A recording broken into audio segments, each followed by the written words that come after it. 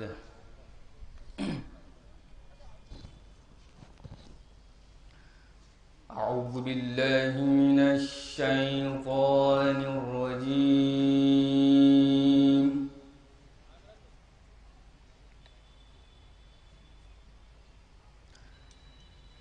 بسم الله الرحمن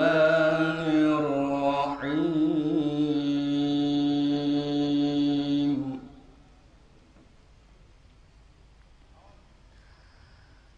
كما أرسلنا فيكم رسولا منكم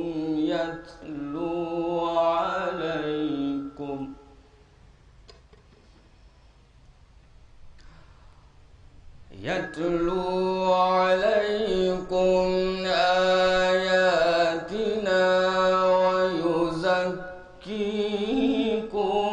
ويعلمكم الكتاب والحكمة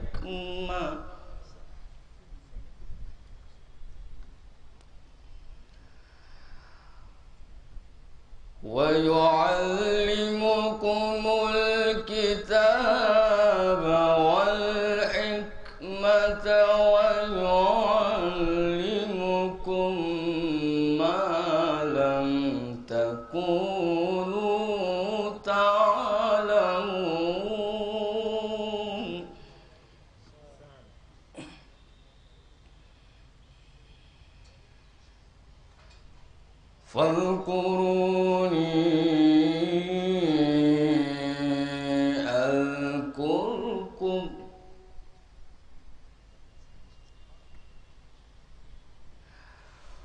فاذكروني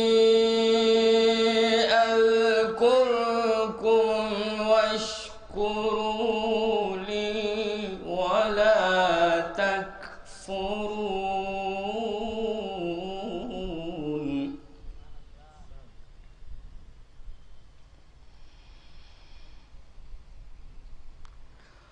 يا أيها الذين آمنوا استعينوا بالصبر والصلاة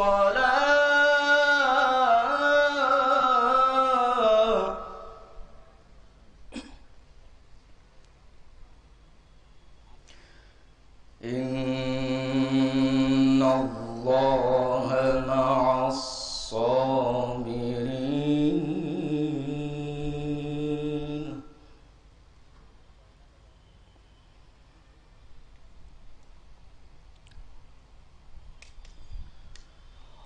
يا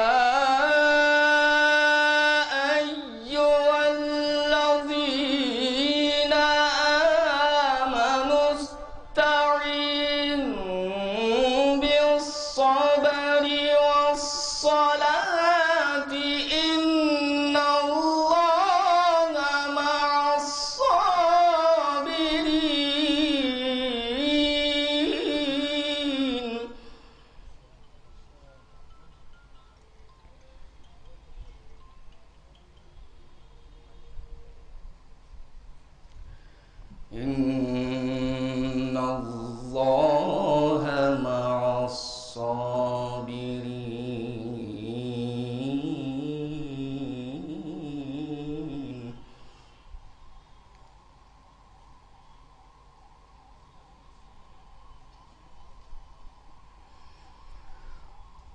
ولا تقولوا لمن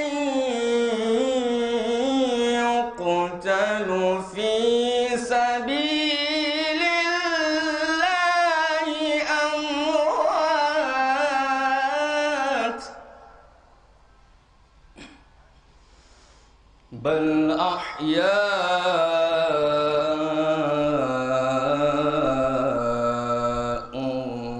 ولكن لا تشعرون.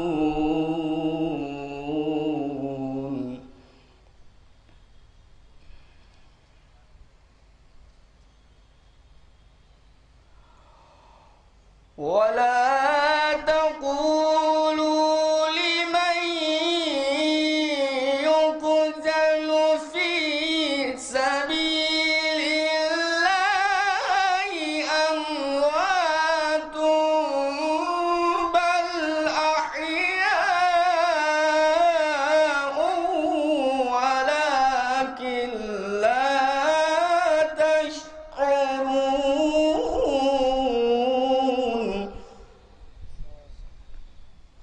ولنبلونكم بشيء من الخوف والجوع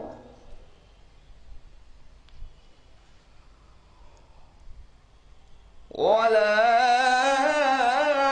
تقولوا لمن يقتل في سبيل الله أموات،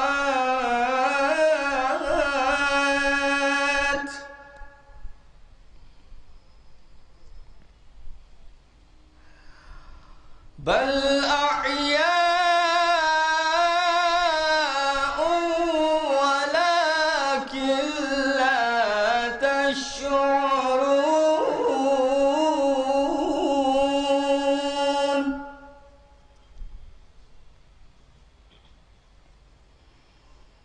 ولنبلونكم بشيء من الخوف والجوع ونقص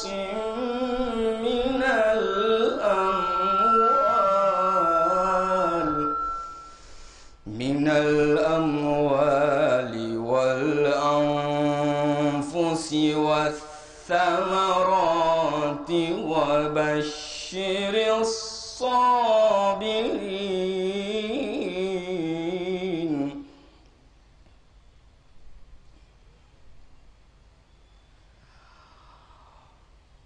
الذين إذا أصابتهم مصيبة قالوا إنا لله وإنا إليه راجعون.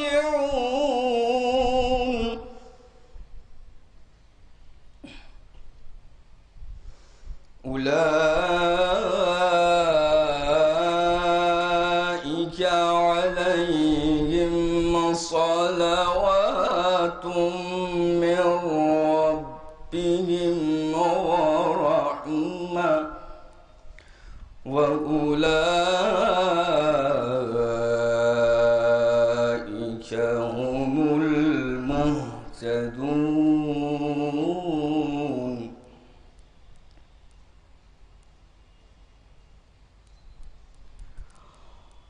الذين إذا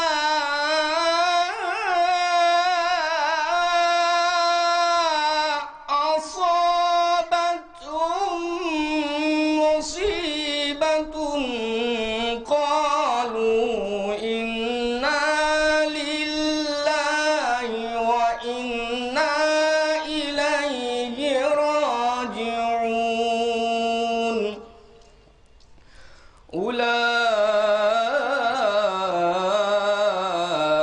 أولئك عليهم صلوات من ربهم ورحمة وأولئك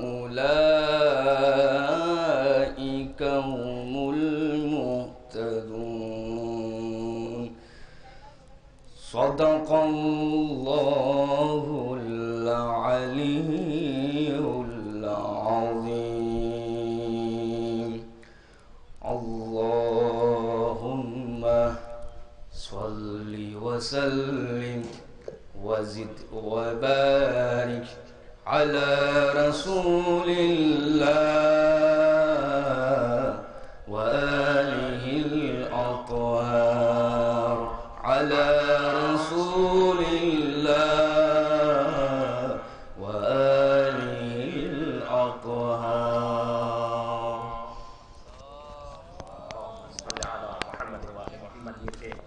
قاری فرمان درجہ فری صاحب جو تلاوت کلام ربانی کے ذریعے مومنین کو منور فرما رہے تھے. اب میں بنا کسی تمہید کے ملتمس و جناب عزادار صاحب کی تشریف لائیں اور بارگاہ معصومین میں منظور نظر پیش کریں. آپ سب سے گزارش ہے کہ بات بلند آنے سربات سے استقبال فرمائیں.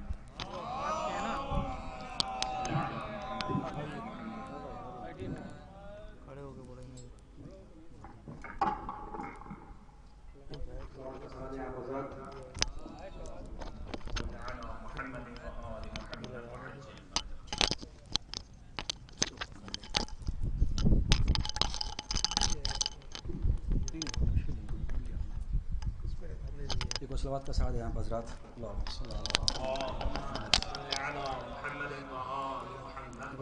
غم حسین کے حوالے سے کہ ایک صبح جا فضا کی سحر ہے غم حسین، ایک صبح جا فضا کی سحر ہے غم حسین، دنیا کے غم ہے رات سحر ہے غم حسین، دنیا کے غم ہے رات سحر ہے غم حسین. اور ایک مطلب اور یہیں سے کہ احساس کی ایک ایسی سپر ہے غم حسین، احساس کی ایک ایسی سپر ہے غم حسین، پھر کوئی غم نہیں ہے اگر ہے غم حسین، پھر کوئی غم نہیں ہے اگر ہے غم حسین. تو حق بات کہنے سننے کے قابل بنا دیا، حق بات کہنے سننے کے قابل بنا دیا، یہ تیری پیروی کا اثر ہے غم حسین. حق بات کہنے سننے کے قابل بنا دیا، یہ تیری پیروی کا اثر ہے غم حسین. اور یہاں سے ایک مطلب چند اشعار ان نوجوانوں کے حوالے سے ان کی ماں کے لیے شاید تسکین کا سبب پہنچے. ان نوجوانوں کے پیغام کے اپنی والدہ کے لیے سماعت کریے کہ تجھ کو معلوم ہے ایسا کبھی سوچا تو نہ تھا.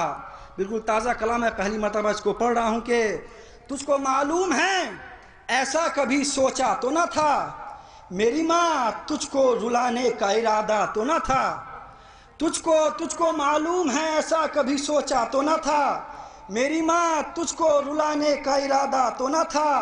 تو رب اکبر کی مشیت نے پکارا ہے مجھے، رب اکبر کی مشیت نے پکارا ہے مجھے، رب اکبر کی مشیت نے پکارا ہے مجھے، ورنہ میں چھوڑ کے جاتا تجھے ایسا تو نہ تھا، ورنہ میں چھوڑ کے جاتا تجھے ایسا تو نہ تھا. اور یہاں سماعت کریے کہ صبر رب اکبر کی مشیت نے پکارا ہے مجھے، ورنہ میں چھوڑ کے جاتا تجھے، ایسا تو نہ تھا۔ تو صبر کر اے میری ماں مادر اکبر کی قسم، صبر کر اے میری ماں مادر اکبر کی قسم، مثل ہم شکل پیمبر تیرا بیٹا تو نہ تھا۔ صبر کر اے میری ماں مادر اکبر کی قسم، مثل ہم شکل پیمبر تیرا بیٹا تو نہ۔ تو یہ شعر بالخصوص کیونکہ نوجوانوں کا ایسا ایکسیڈنٹ ہوا تھا کہ دیکھا بھی نہیں جاتا، مگر کربلا نہ ہوتی تو شاید برداشت نہ کر سکتے۔ شعر بالخصوص سماعت کریے کہ صورت مادر قاسم بھی نگاہوں میں رہے، صورت مادر قاسم بھی نگاہوں میں رہے، ٹکڑے ٹکڑے تیرے بیٹے کا جنازہ تو نہ تھا۔ صورت مادر قاسم بھی نگاہوں میں رہے، ٹکڑے ٹکڑے تیرے بیٹے کا جنازہ تو نہ تھا۔ تو میری ماں ہے تیری آنکھ کا تارا تھا میں، تو میری ماں ہے تیری آنکھ کا تارا تھا میں، مثل شبیر میں زہرا کا دلارا تو نہ تھا، مثل شبیر میں زہرا کا دلارا تو نہ تھا۔ صورت مادر قاسم بھی نگاہوں میں رہے، صورت مادر قاسم بھی نگاہوں میں رہے، ٹکڑے ٹکڑے تیرے بیٹے کا جنازہ تو نہ تھا۔ صلوات محمد وآل محمد پر اللہم صلی علی محمد وآل محمد عجل فرج۔ جزاک اللہ۔ یہ تھے جناب عزادار صاحب جو بارگاہ معصومین میں منظوم نذرانہ عقیدت پیش کر رہے تھے۔ 29 شوال یوم وفات خدائے سخن میر انیس عار اللہ مقامہ، لہذا اس حوالے سے گزارش ہے کہ ایک مرتبہ سورہ الحمد اور 3 مرتبہ سورہ اخلاص تلاوت فرما کے میر انیس عار اللہ مقامہ کی روح کو بخش دیں۔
صلوات بر محمد و آل محمد۔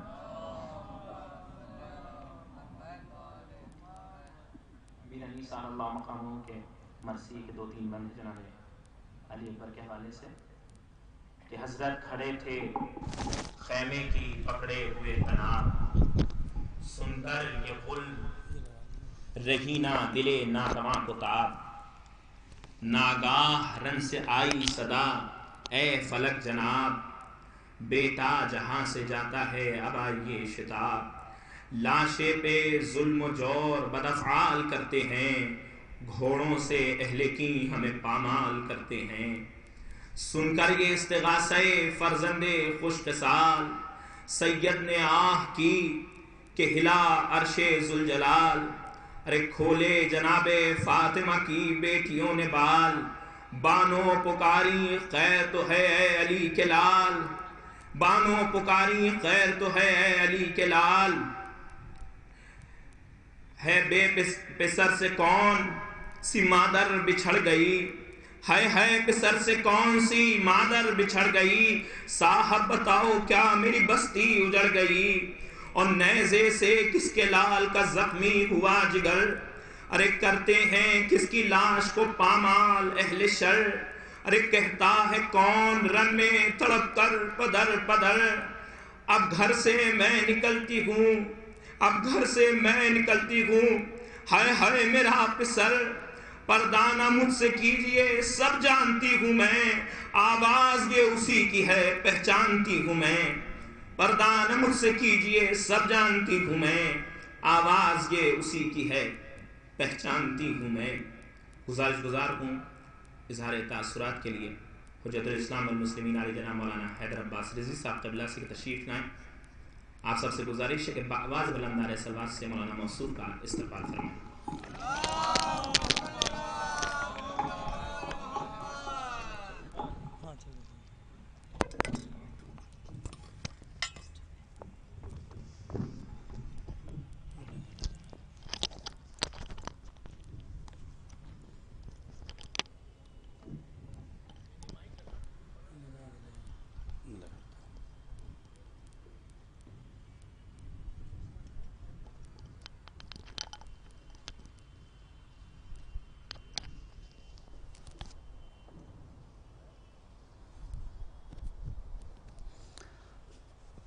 اعوذ باللہ من الشیطان الرجیم بسم اللہ الرحمن الرحیم الحمد لأہلہ والصلاة علی اہلہا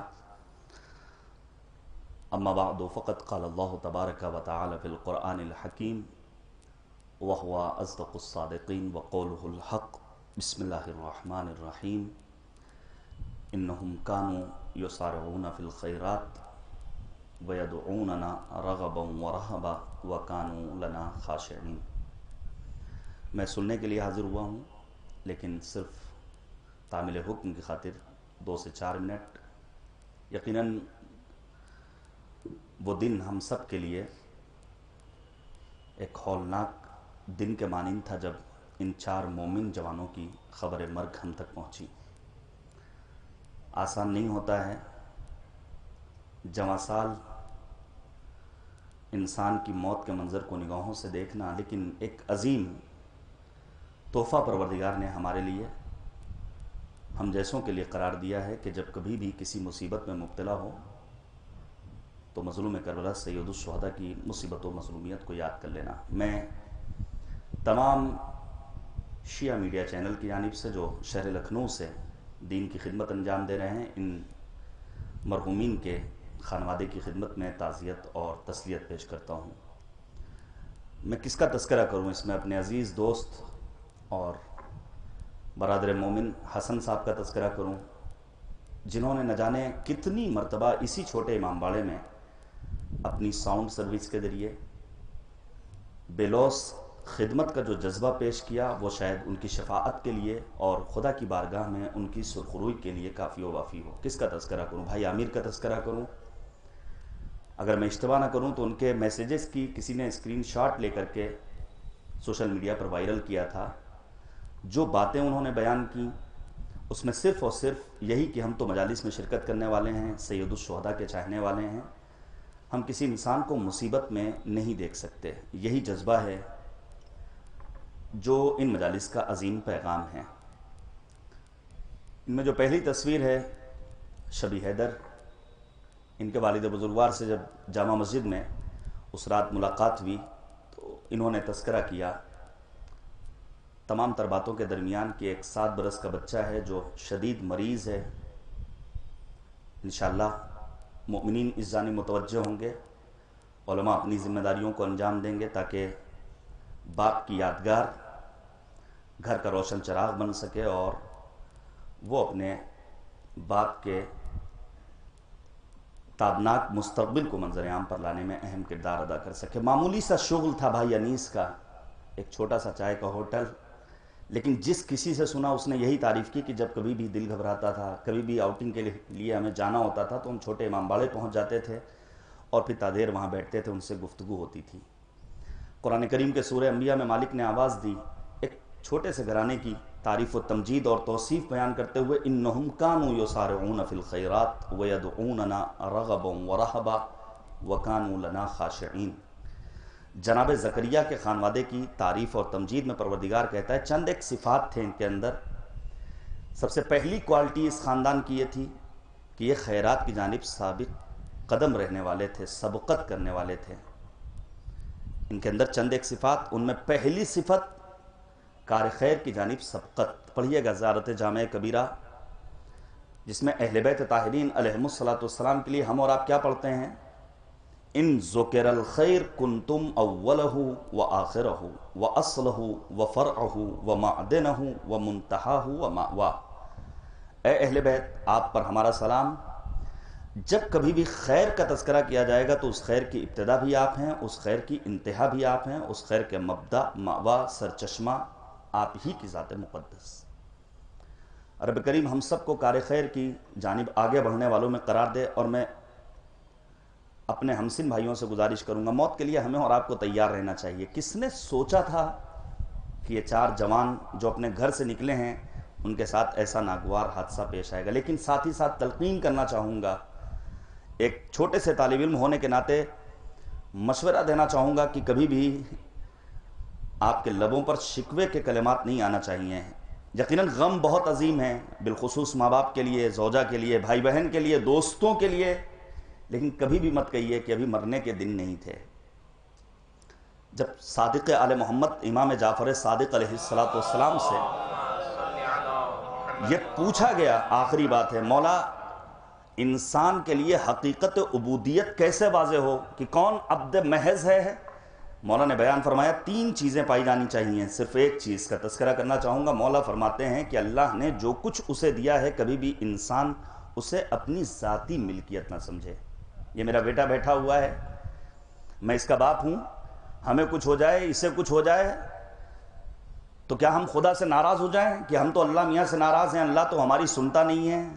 نہیں، یہ اللہ کی دی ہوئی نعمت میری اپنی نعمت نہیں ہے، میری اپنی ملکیت نہیں ہے۔ جس دن یہ جذبہ اور یہ اعتقاد، یہ یقین ہمارے وجود میں راسخ ہو جائے گا، پھر ہم کسی کی موت پر کفریہ جملے اپنے لبوں پر نہیں آئیں گے۔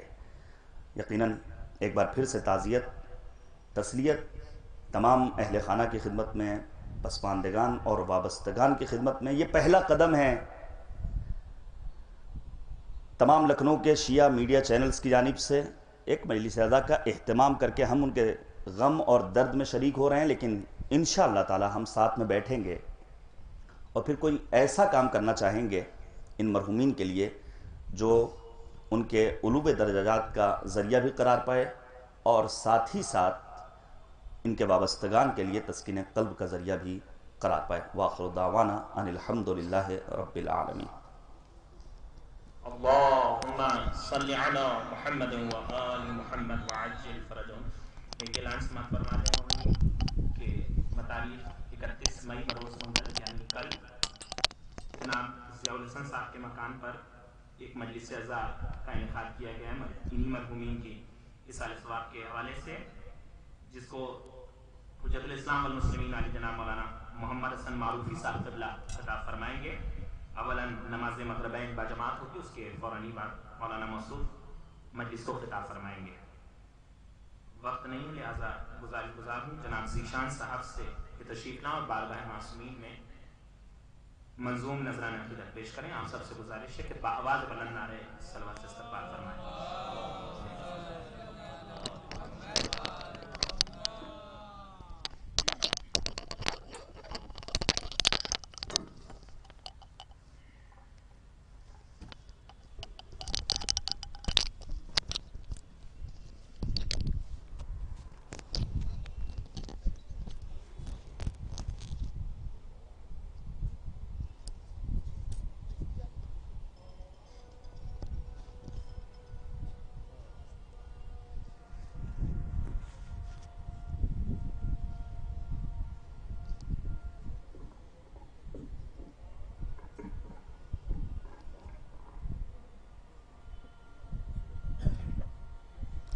ایک سورہ فاتحہ گزارشات تمام ان خصوصی مرحوم کے لیے اور تمام مومنین کے لیے۔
لیلا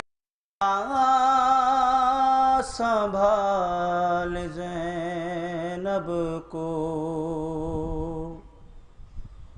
لیلا سنبھال زینب کو، لا رہا ہوں میں لاشے اکبر، لیلا سنبھال زینب کو، بولے ہوں گے حسین یہ رو کر، لیلا سنبھال زینب کو، لا رہا ہوں میں لاشے اکبر، لیلا سنبھال زینب کو، نوجوان لاش ہے ضعیفی ہے، میری نظروں سے دیکھ منظر کو، کیسے ہم شیر کو سنبھالوں گا، میں سنبھالے ہوئے ہوں اکبر کو، تیرا احسان ہوگا یہ مجھ پر، لیلا سنبھال زینب کو، لا رہا ہوں میں لاشے اکبر، لیلا سنبھال زینب کو، اس کے سینے سے لے کے نام علی میں نے برچھی ابھی نکالی ہے، امتحان دے چکی میری غربت، اب تیری بے کسی کی باری ہے، تو بھی اس وقت یا علی کہہ کر، لیلا سنبھال زینب کو، لا رہا ہوں میں لاشے اکبر، لیلا سنبھال زینب کو، دو نگینے تھے اس کی جھولی میں، دونوں اکبر پہ کر دیے صدقہ، صبر ایسا کہ اپنے بیٹوں پر میں نے روتے سے نہیں دیکھا ہے، مگر اب یہ لاشے اکبر،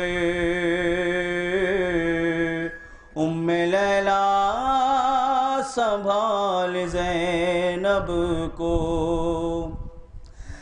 ایسے لاشیں جواں اٹھائے ہوں، ایڑیاں خط بناتی آتی ہیں، ان نشانوں کو پیچھے پیچھے میرے اماں زہرا مٹاتی آتی ہے، اس کی نظریں نہ دیکھیں یہ منظر، لیلا سنبھال زینب کو، لا رہا ہوں میں لاشے اکبر ام لیلا سنبھال زینب کو. جزاک اللہ. صلی اللہ علیہ محمد و آل محمد.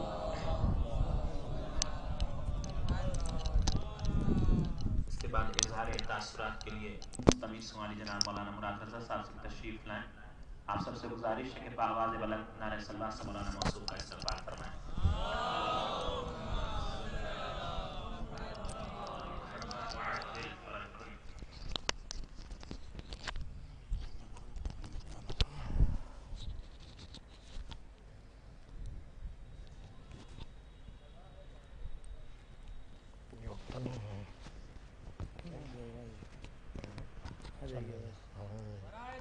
کچھ گھر لگا دیتا تھا. ٹھیک ہے.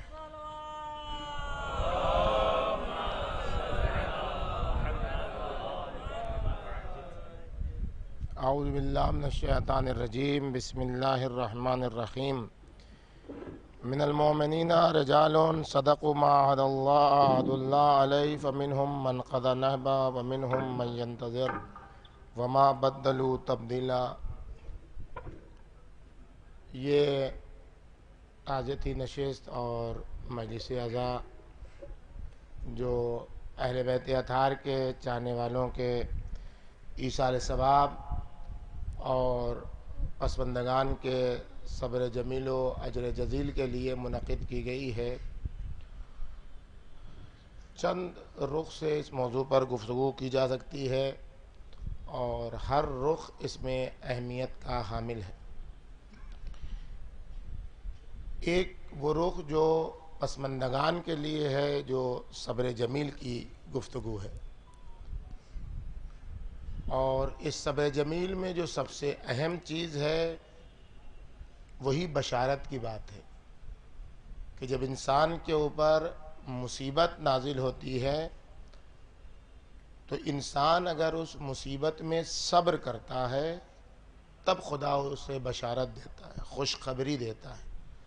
اور فقط خوشخبری نہیں دیتا ہے بلکہ خدا اس بات کی بھی یقین دہانی کراتا ہے کہ یہی وہ لوگ ہیں جو ہدایت کے درجے پر فائز ہیں اور یہی وہ لوگ ہیں جو کامیاب ہیں.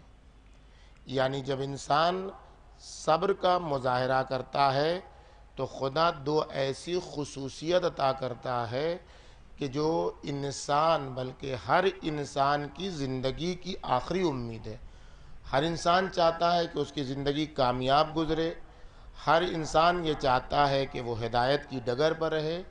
جو مصیبت میں صبر کرتا ہے خدا اس کو یہ دونوں دولت عطا کر دیتا ہے. صبر کی جو سب سے بڑی منزل ہے ان حضرات کے لیے وہ یہ سمجھنے کی ضرورت ہے کہ اس صبر میں، اس مصیبت میں خدا کی کوئی بہت بڑی مرضی شامل ہے اور کوئی بہت بڑی مصلحت شامل ہے. اس لیے کہ خداوند عالم ایسی مصیبت سے ہر کس و ناکس کو دوچار نہیں کرتا ہے. لا یکلف اللہ نفسا الا وسعها. اللہ ہر ایک کو تکلیف اور آزمائش اس کی قلبی طاقت کے مطابق عطا کرتا ہے. یہ اتنی بڑی مصیبت وہ مصیبت ہے کہ جو خداوند عالم اپنے خاص بندوں کو جس میں آزماتا ہے. بندے کے لیے سب سے اہم بات یہ ہے کہ اب وہ خدا سے یہ درخواست کرے کہ امتحان میں بھی تو نے ڈالا ہے اور اس امتحان میں ثابت قدم رہنے کی قدرت بھی تو عطا فرما. یہ وہ سب سے بڑی بندگی ہے کہ جو پسماندگان کے لیے ہے کہ انسان. کل میں تعزیت میں گیا تھا تو یہی بات میں نے وہاں بھی عرض کی تھی کہ جب جناب ابو ذر کو یہ پتا چلا کہ کربلا میں امام حسین علیہ السلام اس کربناک، افسوسناک، قیامت خیز مصیبت میں گرفتار ہوں گے اور میں امام حسین کی مدد کے لیے حاضر نہیں رہوں گا، تو خدا سے دعا کی تھی کہ خدایا مجھے کربلا میں امام حسین علیہ السلام پر وارد ہونے والی اس سنگین ترین مصیبت میں گرفتار فرما جو امام حسین علیہ السلام کے لیے ہوگی. اس بنیاد پر پردیس کے عالم میں ربضہ جیسے ریگستان میں بڑھاپے کے عالم میں ان کے بیٹے کا انتقال ہوا تھا. اور جب کسی نے جناب ابو ذر سے کہا کہ ابو ذر تمہاری مصیبت کو بیان نہیں کیا جا سکتا ہے کہ کیسی ہے مصیبت، تو ابو ذر نے یہی جملہ کہا تھا کہ میری مصیبت کیا ہے، وہ مصیبت جو فرزند زہرا امام حسین علیہ السلام پر وارد ہوگی. تو یہ مصیبت جو وارد ہوئی ہے کہ جس کی تلافی ناممکن ہے، جس کا بیان کرنا ناممکن ہے، اس میں اگر ثابت قدمی انسان خدا سے طلب کرے گا اور انشاءاللہ کریں گے پسماندگان، تو ان کو وہ جزا ملے گی کہ جو خداوند عالم قرآن مجید میں بیان فرما رہا ہے. یہ پہلا مرحلہ ان کے لیے کہ جو پسماندگان ہیں، جن کو اب ان بچوں کی وفات حضرت آیات کے بعد تل تل اور ہر لمحہ موت کا سامنا ہے. لیکن اس موت کو جو زندگی میں جو چیز ان کے تبدیل کر سکتی ہے، وہ وہی اس خدا پر بھروسہ ہے کہ جو خدا ان کو اس مصیبت میں ثبات قدم کے نتیجے میں عطا کرنے والا ہے. دوسری جو منزل ہے اور دوسرا جو رخ ہے اس مصیبت کا، وہ ان دنیا سے جانے والے نوجوانوں اور جوانوں کا ہے کہ انہوں نے سورہ احزاب کی اس آیت شریفہ کو عملی طور پر کر کے دکھایا، جس میں خداوند عالم ارشاد فرما رہا ہے کہ مومنین میں سے کچھ لوگ ایسے ہیں جنہوں نے جو عہد کیا تھا اس عہد کو پورا کر دکھایا، اور ایسا اپنا عہد پورا کر دکھایا کہ ان کی منزل جب آئی اپنے مالک سے ملنے کی تو اس میں وہ آگے بڑھ کے کامیابی کے مراحل تک پہنچ گئے. اور اسی مرحلے میں دوسرے رخ سے خود بخود تیسرا رخ نکلتا ہے ان کے لیے جو ابھی موجود ہے، ہم آپ کے سامنے، آپ ہمارے سامنے.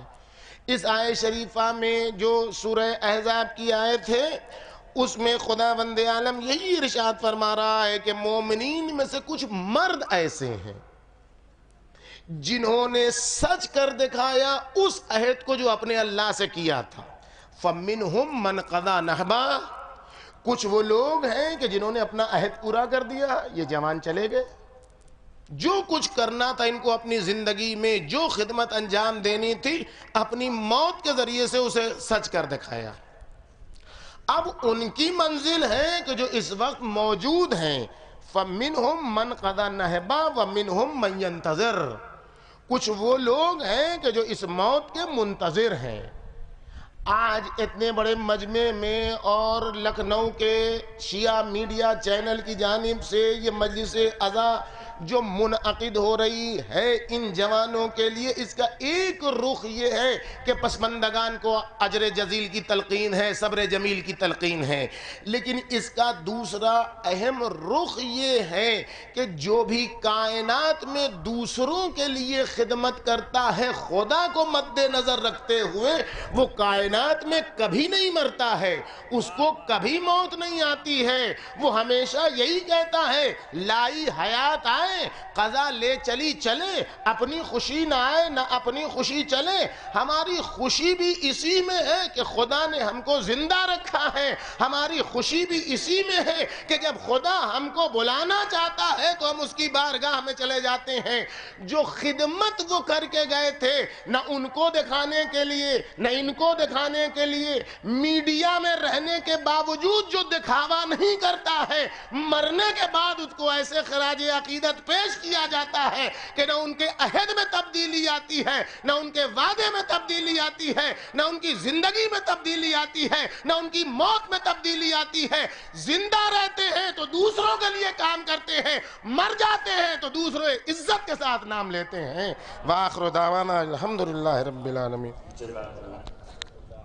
مولانا مسعود بہترین مقام پیش کر رہے تھے. پروردگار سے دعا ہے کہ ان مقام کو سن کر سمجھ کر ان پر عمل کرنے کی ہمیں توفیق عنایت فرمائے.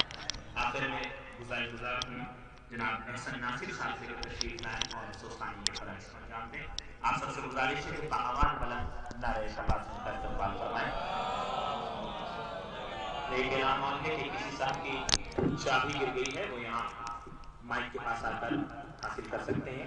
کسی صاحب کی چابی غالباً گاڑی کی چابی ہے جو گر گئی ہے یہاں مائک کے پاس موجود ہے. صاحب کے لیے وہ آ کر یہاں سے حاصل کر لیں.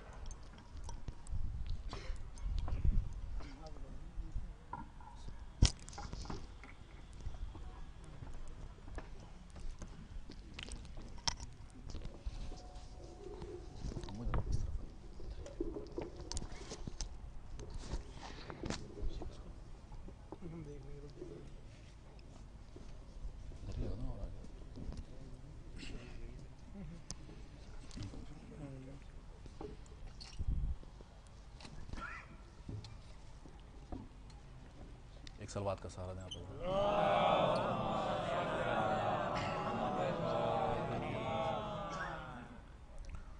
اولاً ان مرحومین کے خانوادے کو تعزیت پیش کرتے ہیں. خصوصاً آپ سب کو بھی مومنین کو بھی سوز ہے. سماعت فرمائیں.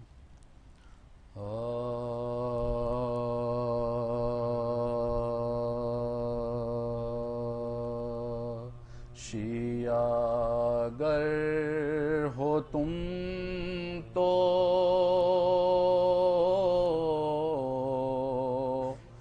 عمل شاندار ہو. شیعہ گر ہو تم تو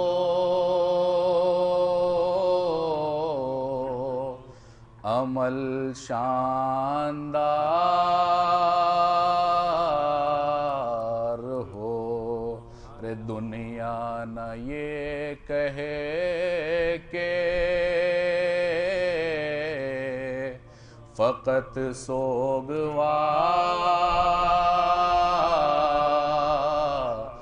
ہو. مسجد بھی خوش ہو اور عزا بھی نثار ہو. ارے فرش عزا پہ عابد شب زندہ دار ہو. ارے فرش عزا پہ عابد شب زندہ دار ہو. ماتم کے ساتھ ساتھ نمازیں ادا کرو. سرور کا غم ملا ہے تو شکر خدا کرو. شیعہ گر ہو تم تو. فاتحہ.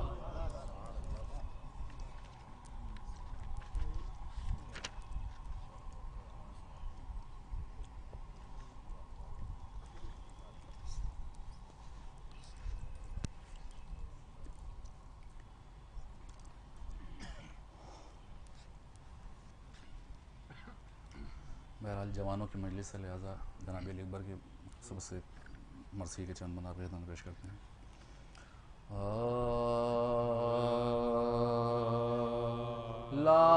لاش اکبر کی جو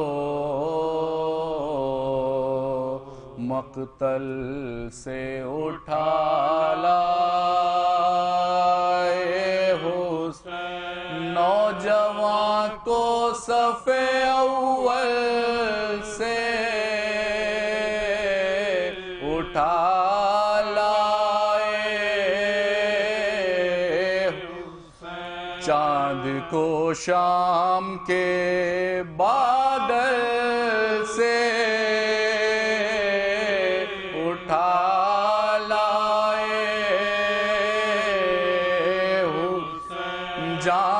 اب شیر کو جنگل سے اٹھا لائے جابل اب شیر کو جنگل سے اٹھا لائے دی صدا لاشے پہ سر آن کے لے جا بانو چھد گیا برچھی سے اکبر کا کلیجہ بانو دیکھ لے آخری دیدار پہ سر مرتا سامنے آنکھوں کے یہ نور نظر مرتا اب کوئی دم میں تیرا رش کے قمر مرتا ارے منہ سے باہر ہے زباں تشنا جگر مرتا منہ سے باہر ہے زباں تشنا جگر مرتا دم ہے سینے میں رکا زخموں سے خون جاری ہے ہائے بانو تیرا گھر لٹنے کی تیاری پہنچی خیمے میں جو حضرت کی یہ پر درد سر مضطرب ہو گئی ناموں سے رسول دو سر کہا چلا کے سکینہ نے کہ ہے بھیا فضا دوڑی سوئے در پہ کے سر پر سے فضا دوڑی سوئے در پہ کے سر پر سے پیٹتی زینب مضطر نکل آئی باہر بانو گھبرا کے کھلے سے نکل آئی باہر شاہ کے کاندھے پہ دیکھا علی اکبر کو ہاتھ پھیلا کے یہ چلائی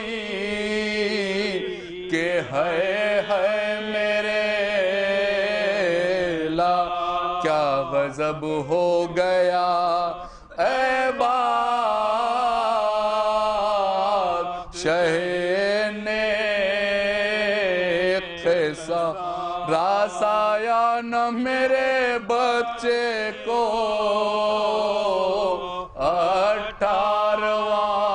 18واں سا راس آیا نہ میرے بچے کو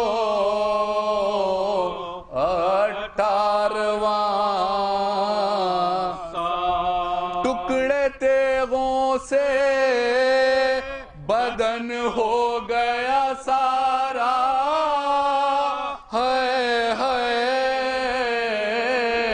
کون تھا جس نے میرے شیر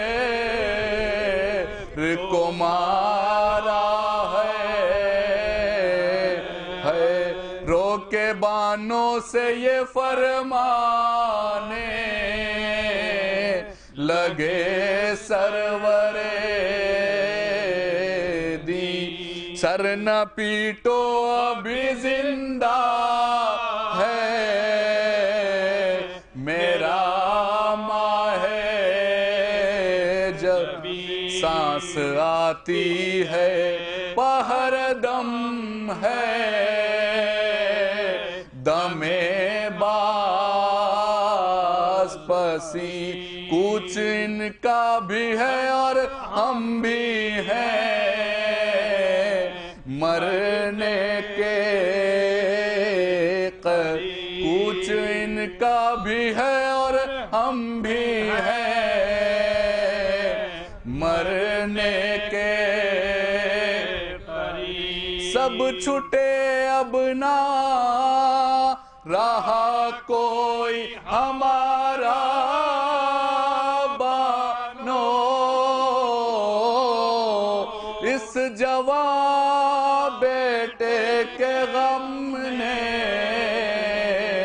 ہمیں مارا بانو سب چھٹے اب نہ رہا کوئی ہمارا بانو اس جوان بیٹے کے غم نے ہمیں مارا بانو لاش اکبر کی جو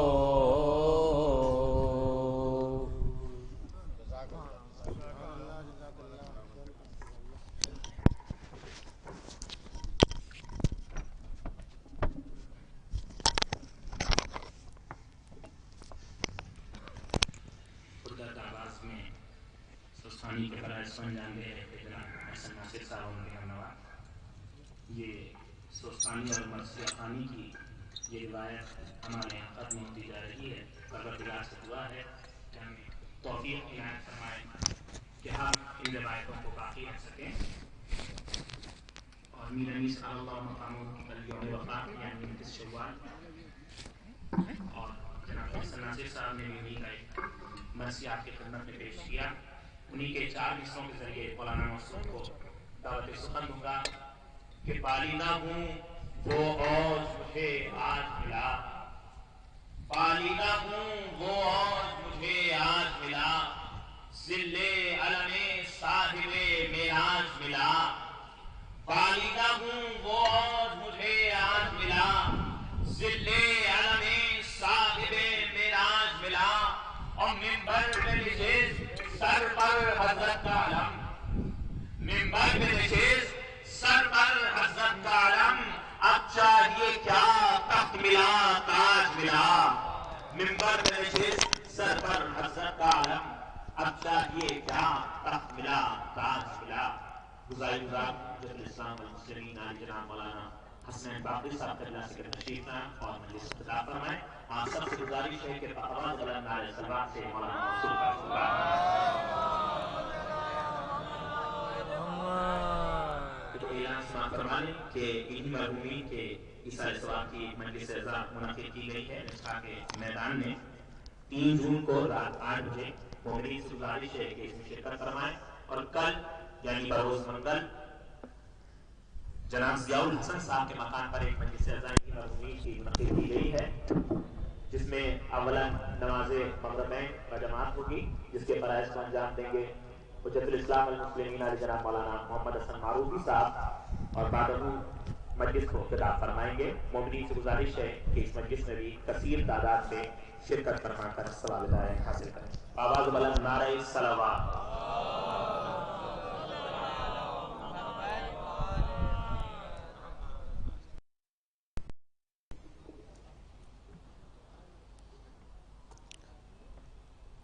فاتحہ بسم اللہ الرحمن الرحیم الحمد للہ رب العالمین الرحمن مالک یوم الدین ایاک نعبد و ایاک نستعین اهدنا الصراط المستقیم صراط الذین انعمت علیہم غیر المغضوب علیہم ولا الضالین بسم اللہ الرحمن الرحیم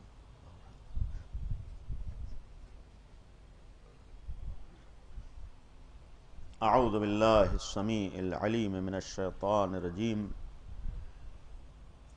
بسم اللہ الرحمن الرحیم الحمد للہ رب العالمین والصلاة والسلام علی اشرف الانبیاء والمرسلین خاتم النبیین رحمت للعالمین ابی القاسم محمد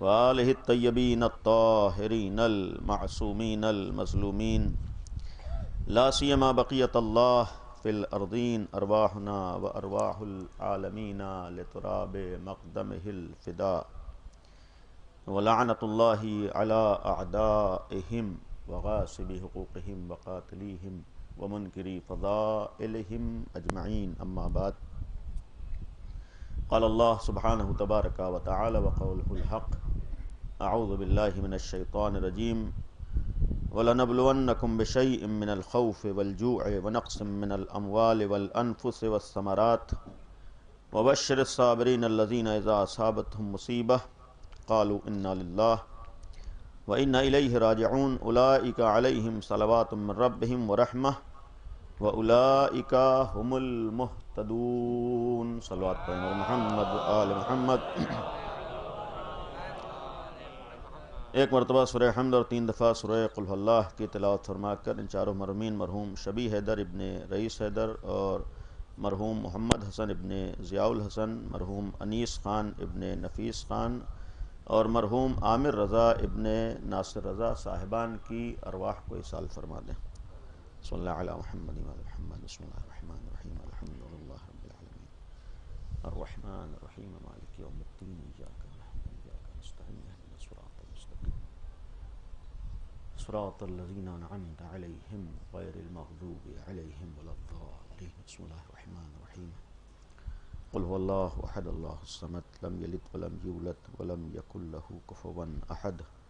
بسم اللہ الرحمن الرحیم قل هو اللہ احد اللہ الصمد لم یلد ولم یولد ولم یکن له کفوا احد۔ بسم اللہ الرحمن الرحیم قل هو اللہ احد اللہ الصمد لم یلد ولم یولد ولم یکن له کفوا احد۔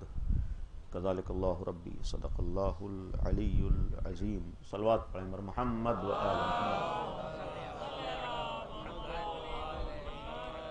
ابتداً گزارش ہے مولانا حیدر عباس صاحب قبلہ پیچھے تشریف فرما، ان سے گزارش آگے تشریف لیں۔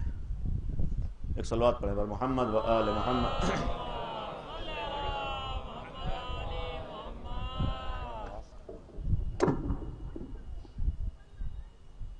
ایک اور صلوات پڑھ دیں بر محمد و آل محمد۔ قرآن کریم کے سورہ بقرہ کی مشہور آیات آپ کے سامنے تلاوت ہوئی، اس میں صرف تعزیتی کلمات کی حیثیت سے کچھ باتیں پسماندگان کے لیے اور اپنے نوجوانوں کے لیے چند کلمات گزارشات اپنی بے بذاتی کے اعتراف اور اقرار کے ساتھ علماء کی موجودگی میں،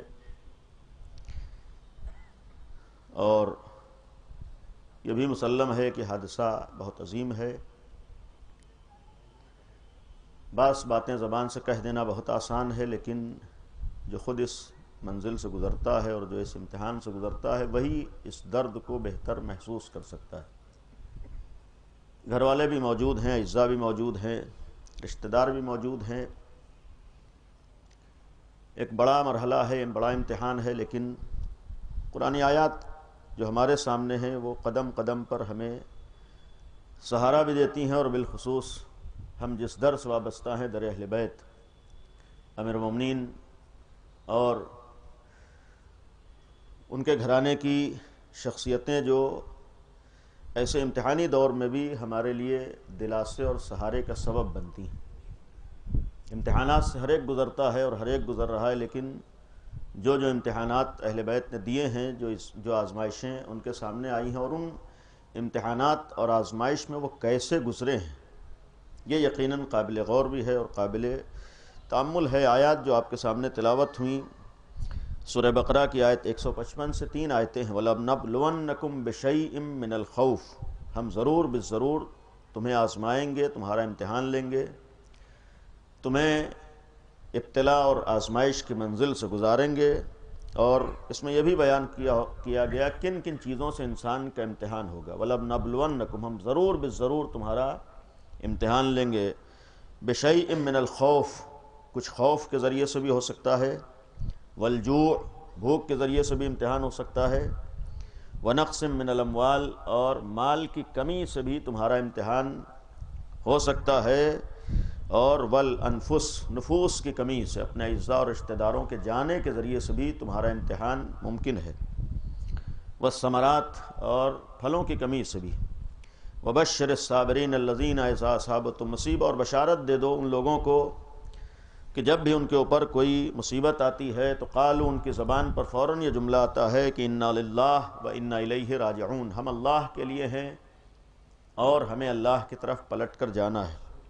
اولئک علیہم صلوات من ربہم ورحمہ، یہی وہ لوگ ہیں جن کے اوپر اللہ کی طرف سے صلوات بھی ہے، اور ایسے ہی لوگوں پر اللہ کی جانب سے رحمتیں بھی ہیں۔ واولئک هم المہتدون، اور یہی لوگ ہدایت یافتہ ہیں۔ دوسری آیت میں، سورہ عنکبوت کی دوسری آیت ہے، آیت نمبر 2 میں بھی، احسب الناس ان یترکوا ان یقولوا آمنا وهم لا یفتنون، کیا لوگوں نے یہ گمان کر رکھا ہے کہ وہ صرف یہ کہہ کے چھوڑ دیے جائیں گے کہ ہم ایمان لے آئے؟ کیا لوگوں کے ذہنوں میں یہ تصور ہے، یہ خیال ہے، یہ گمان ہے کہ خالی یہ کہہ کے کام چل جائے گا کہ ہم مومن ہیں، ہم ایمان لے، وهم لا یفتنون، اور انہیں آزمایا نہیں جائے گا؟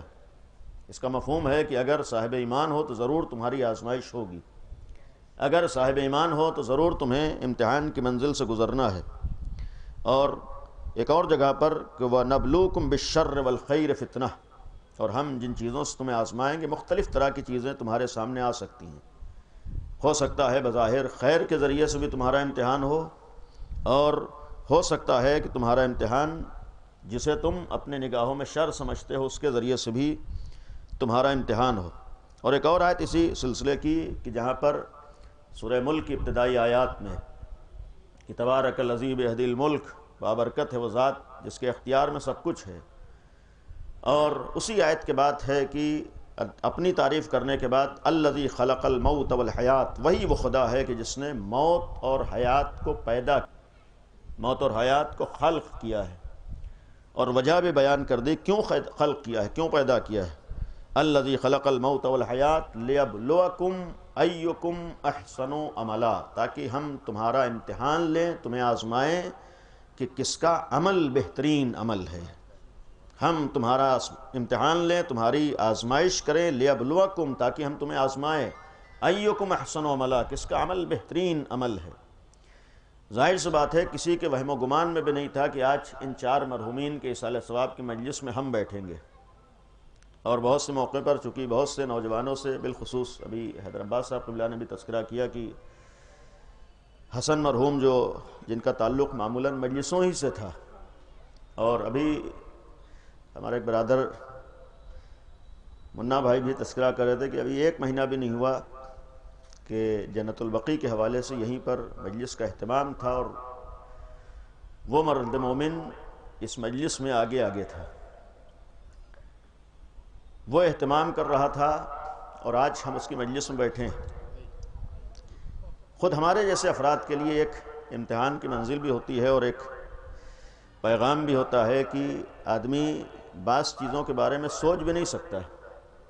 مثلا ایسے نوجوانوں کے بارے میں معمولاً ذہن میں آتا ہے کہ یہ منزل جب آئے گی تو یہ ہمارے جنازے میں شریک ہوں گے، یہ ہماری مجلس میں شریک ہوں گے، اور کبھی کبھی معاملہ برعکس ہو جاتا ہے، یعنی ایسے ہی نوجوانوں کی مجلس پھر جہاں پر ذہن میں ہوتا ہے کہ یہ ہماری مجلس میں شریک ہوں گے، الٹا ہوتا ہے معاملہ۔ دنیا کا کوئی بھروسہ نہیں ہے، دنیا کا کوئی اعتبار نہیں ہے، اور یہاں پر ایک جملہ اپنے تمام نوجوانوں کے لیے اور تمام مومنین کے لیے، کم از کم یہ حادثہ اس بات کا ثبوت ہے کہ موت کا کوئی وقت معین نہیں ہے، اور پھر انسان کو یہ نہیں پتا ہے کہ قرآنی آیات بھی کہاں پر انسان اس دنیا سے گزرے گا، کس طریقے سے، اور بہرحال باتیں بہت سی ہیں، لیکن کوشش رہے گی کچھ حد تک پیغامات پہنچ سکیں۔ اتنا یقین ہے کہ موت کا خالق اللہ ہے، خلق الموت والحیات، اللہ نے موت کو بھی پیدا کیا ہے اور اللہ نے حیات کو بھی پیدا کیا ہے۔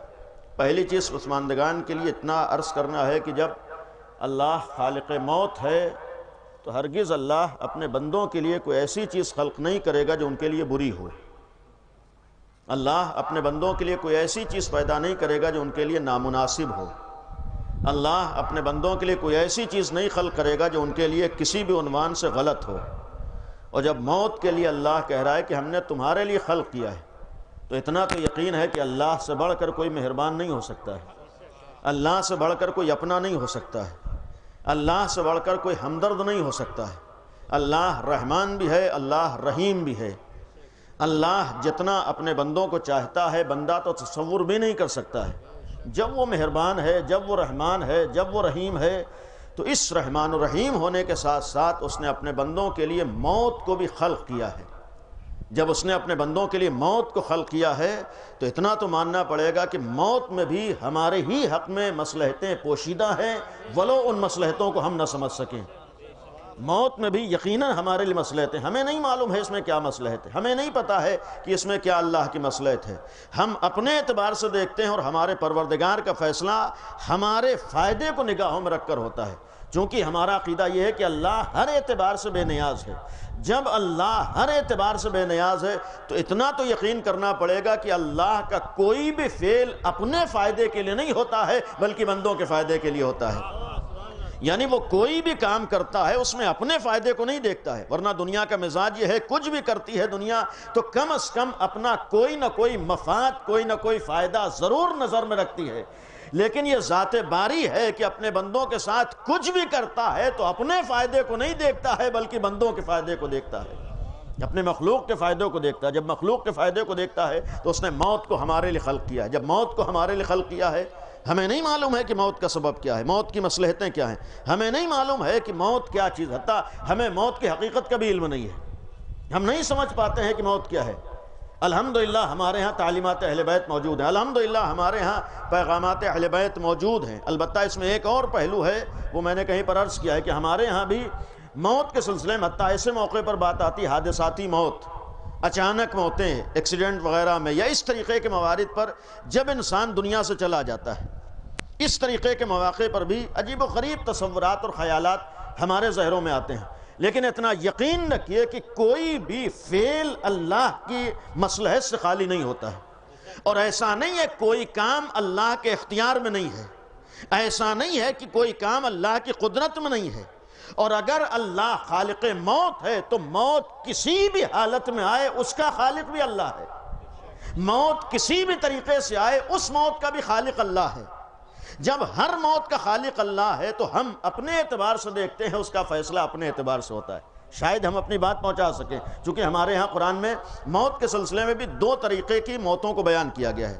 موت کی دو قسمیں قرآن نے بیان کی ہیں. ایک موت وہ ہے کہ جسے ہم حتمی موت کہتے ہیں، یعنی ایک انسان فکس ایج اور معین عمر لے کر آیا ہے، 50 سال انسان عمر لے کر آیا ہے، اور یہی انسان کے سامنے ظاہر کیا جاتا ہے کہ تمہاری عمر 50 سال ہے.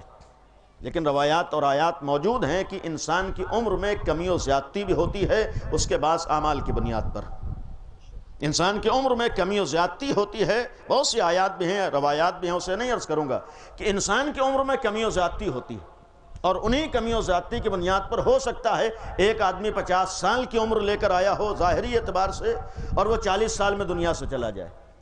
ہو سکتا ہے ایک انسان کی عمر 50 سال ہو لیکن 60 سال دنیا میں زندہ رہ جائے، ممکن ہے.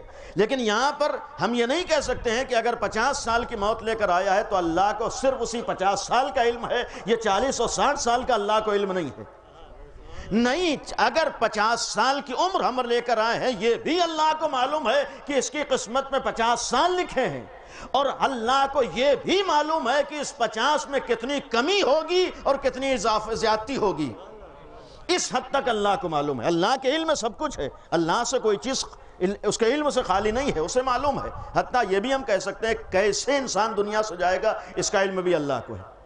دنیا چونکہ دار ابتلا ہے، امتحانات کی منزل ہے، آزمائش کی منزل ہے. ہمیں اللہ نے اختیارات دے کر دنیا میں بھیجا ہے. اللہ نے فیصلہ تو کر دیا ہے، اس فیصلے میں ہمارا کوئی اختیار نہیں ہے، اللہ کے فیصلے میں ہمارا کوئی اختیار نہیں. لیکن اسی فیصلے کے سلسلے میں یا زندگی کے سلسلے میں کیسے ہمیں عمل کرنا ہے یہ ہمارے اوپر ہوتا ہے. یعنی اسی دنیاوی زندگی میں ہمیں کیسے آگے بڑھنا ہے، کیسے امتحانات کو طے کرنا ہے، کیسے انہیں ابتلا کی منزلوں سے گزر جانا ہے. اور جب ابتلا اور امتحانات کی منزل آتی ہے، ایک بات سے ربط دیتے ہوئے، آج بہرحال ہمارے سامنے اہل بیت کی تعلیمات ہیں. امتحانات، ابتلا، آزمائش ہمارے سامنے، اور یہ بھی یقین رکھیے کہ اعزاء کے لیے امتحانات ہیں اور آزمائشیں ہیں، اور وہی کامیاب انسان ہے. ایکم احسن عملا، قرآن نے کہا کہ ابتلا کا یہ سبب ہے کہ ہم یہ دیکھتے ہیں کہ تمہارے درمیان کس کا عمل کیسا ہے.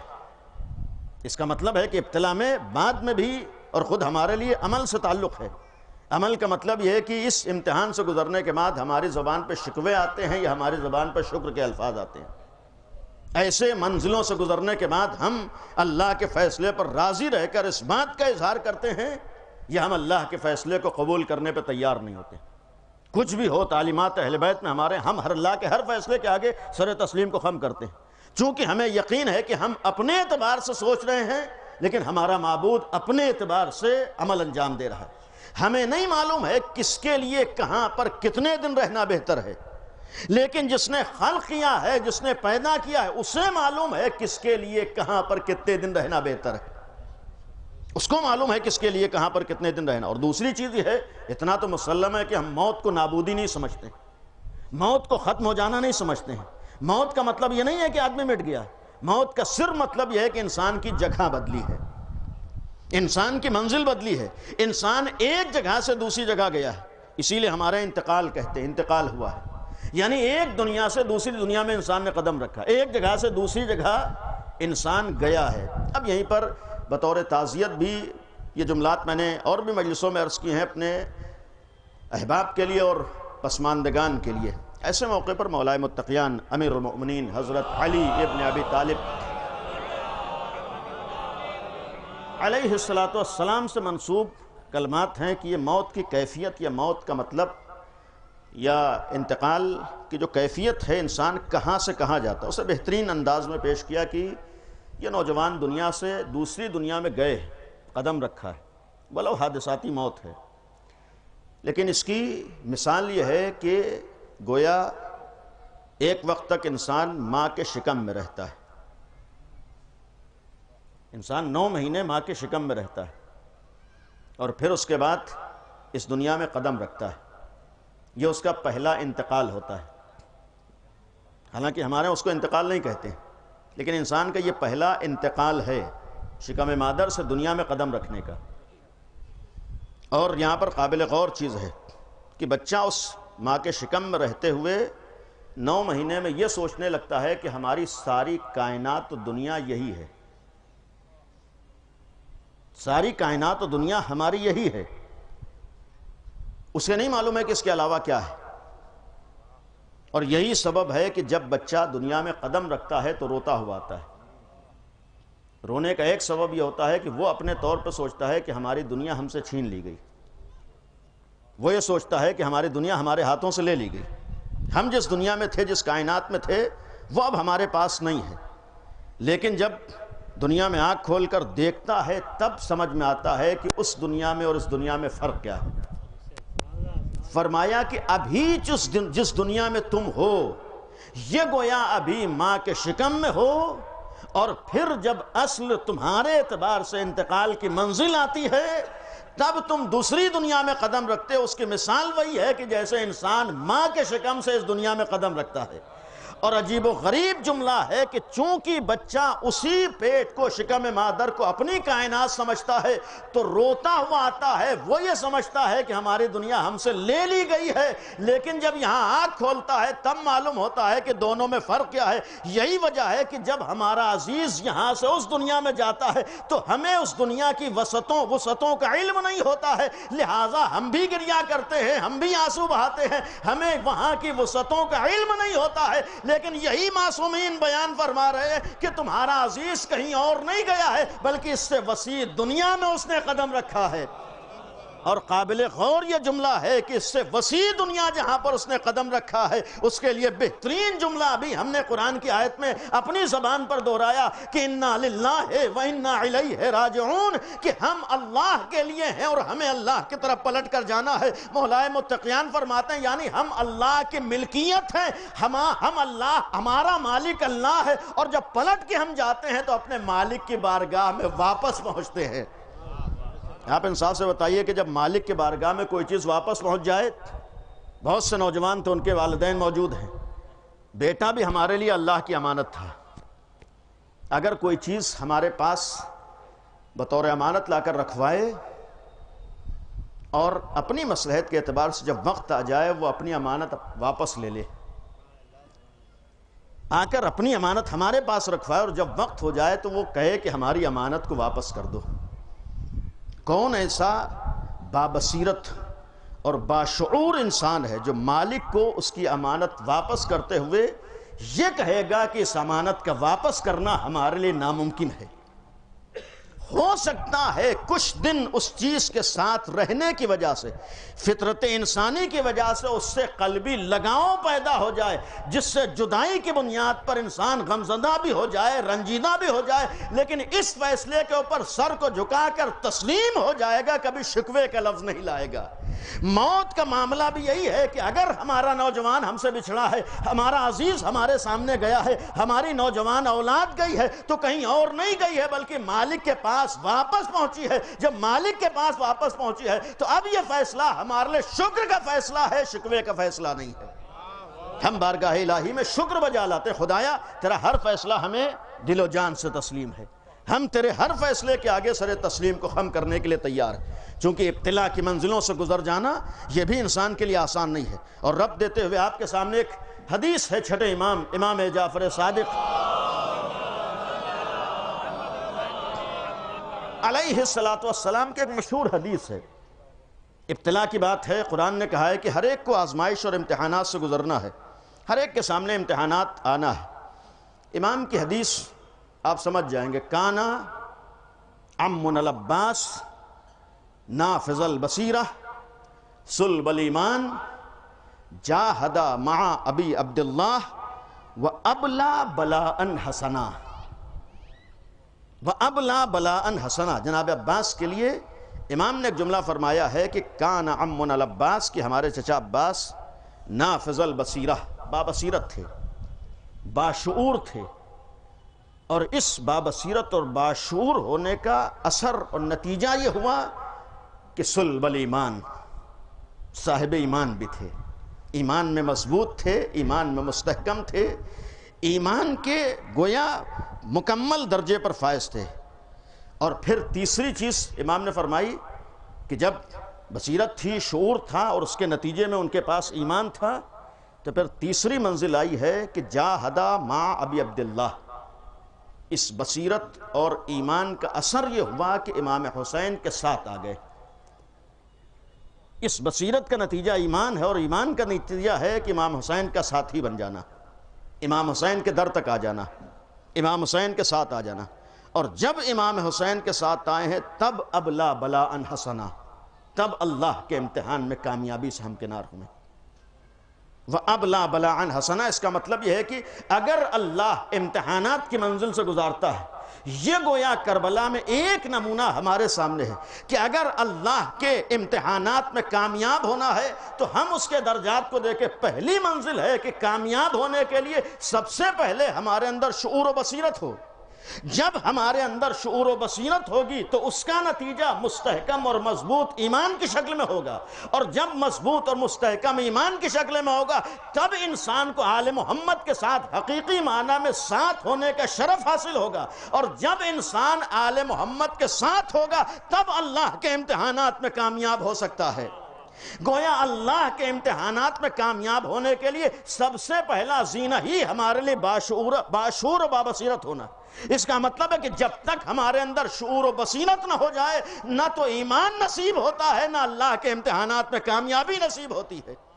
اگر امتحانات الہی میں کامیاب ہونا ہے تو سب سے پہلے باشعور ہونا ہوگا، سب سے پہلے بصیرت ہونا ہوگا. جناب عباس کے لیے یوں ہی نہیں کہا ہے کہ کان عام العباس نافذ البصیرہ. سب سے پہلا جملہ کہ جناب عباس بصیرت ہیں، جناب عباس باشعور ہیں.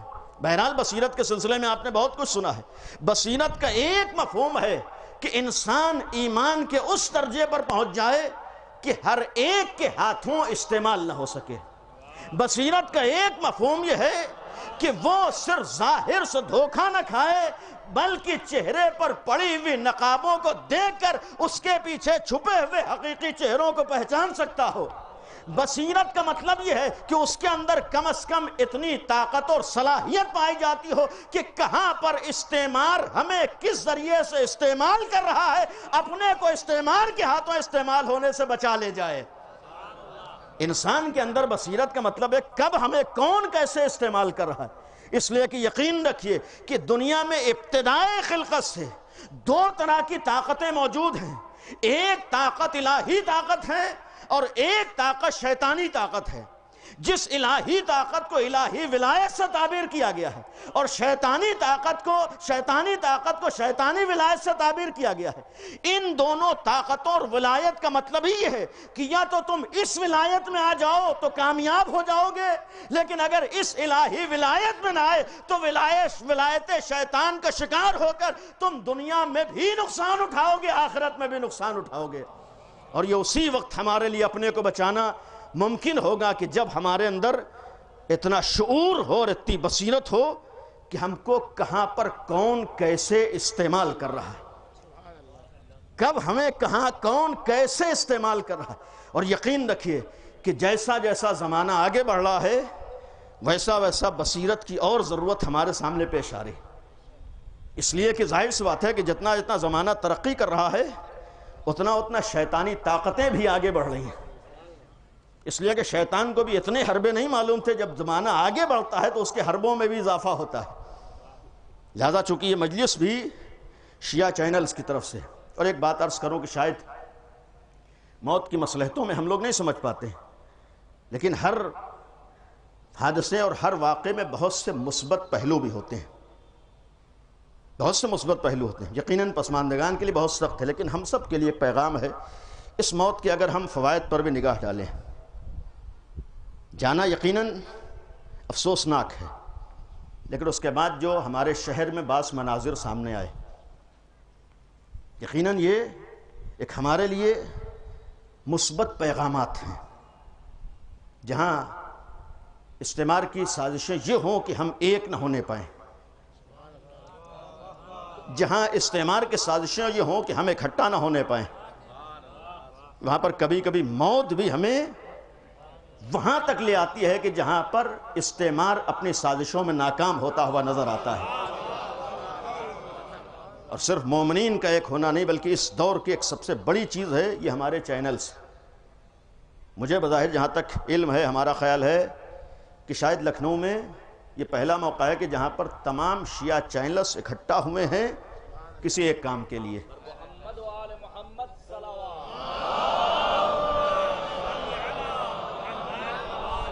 یہ معمولی چیز نہیں ہے.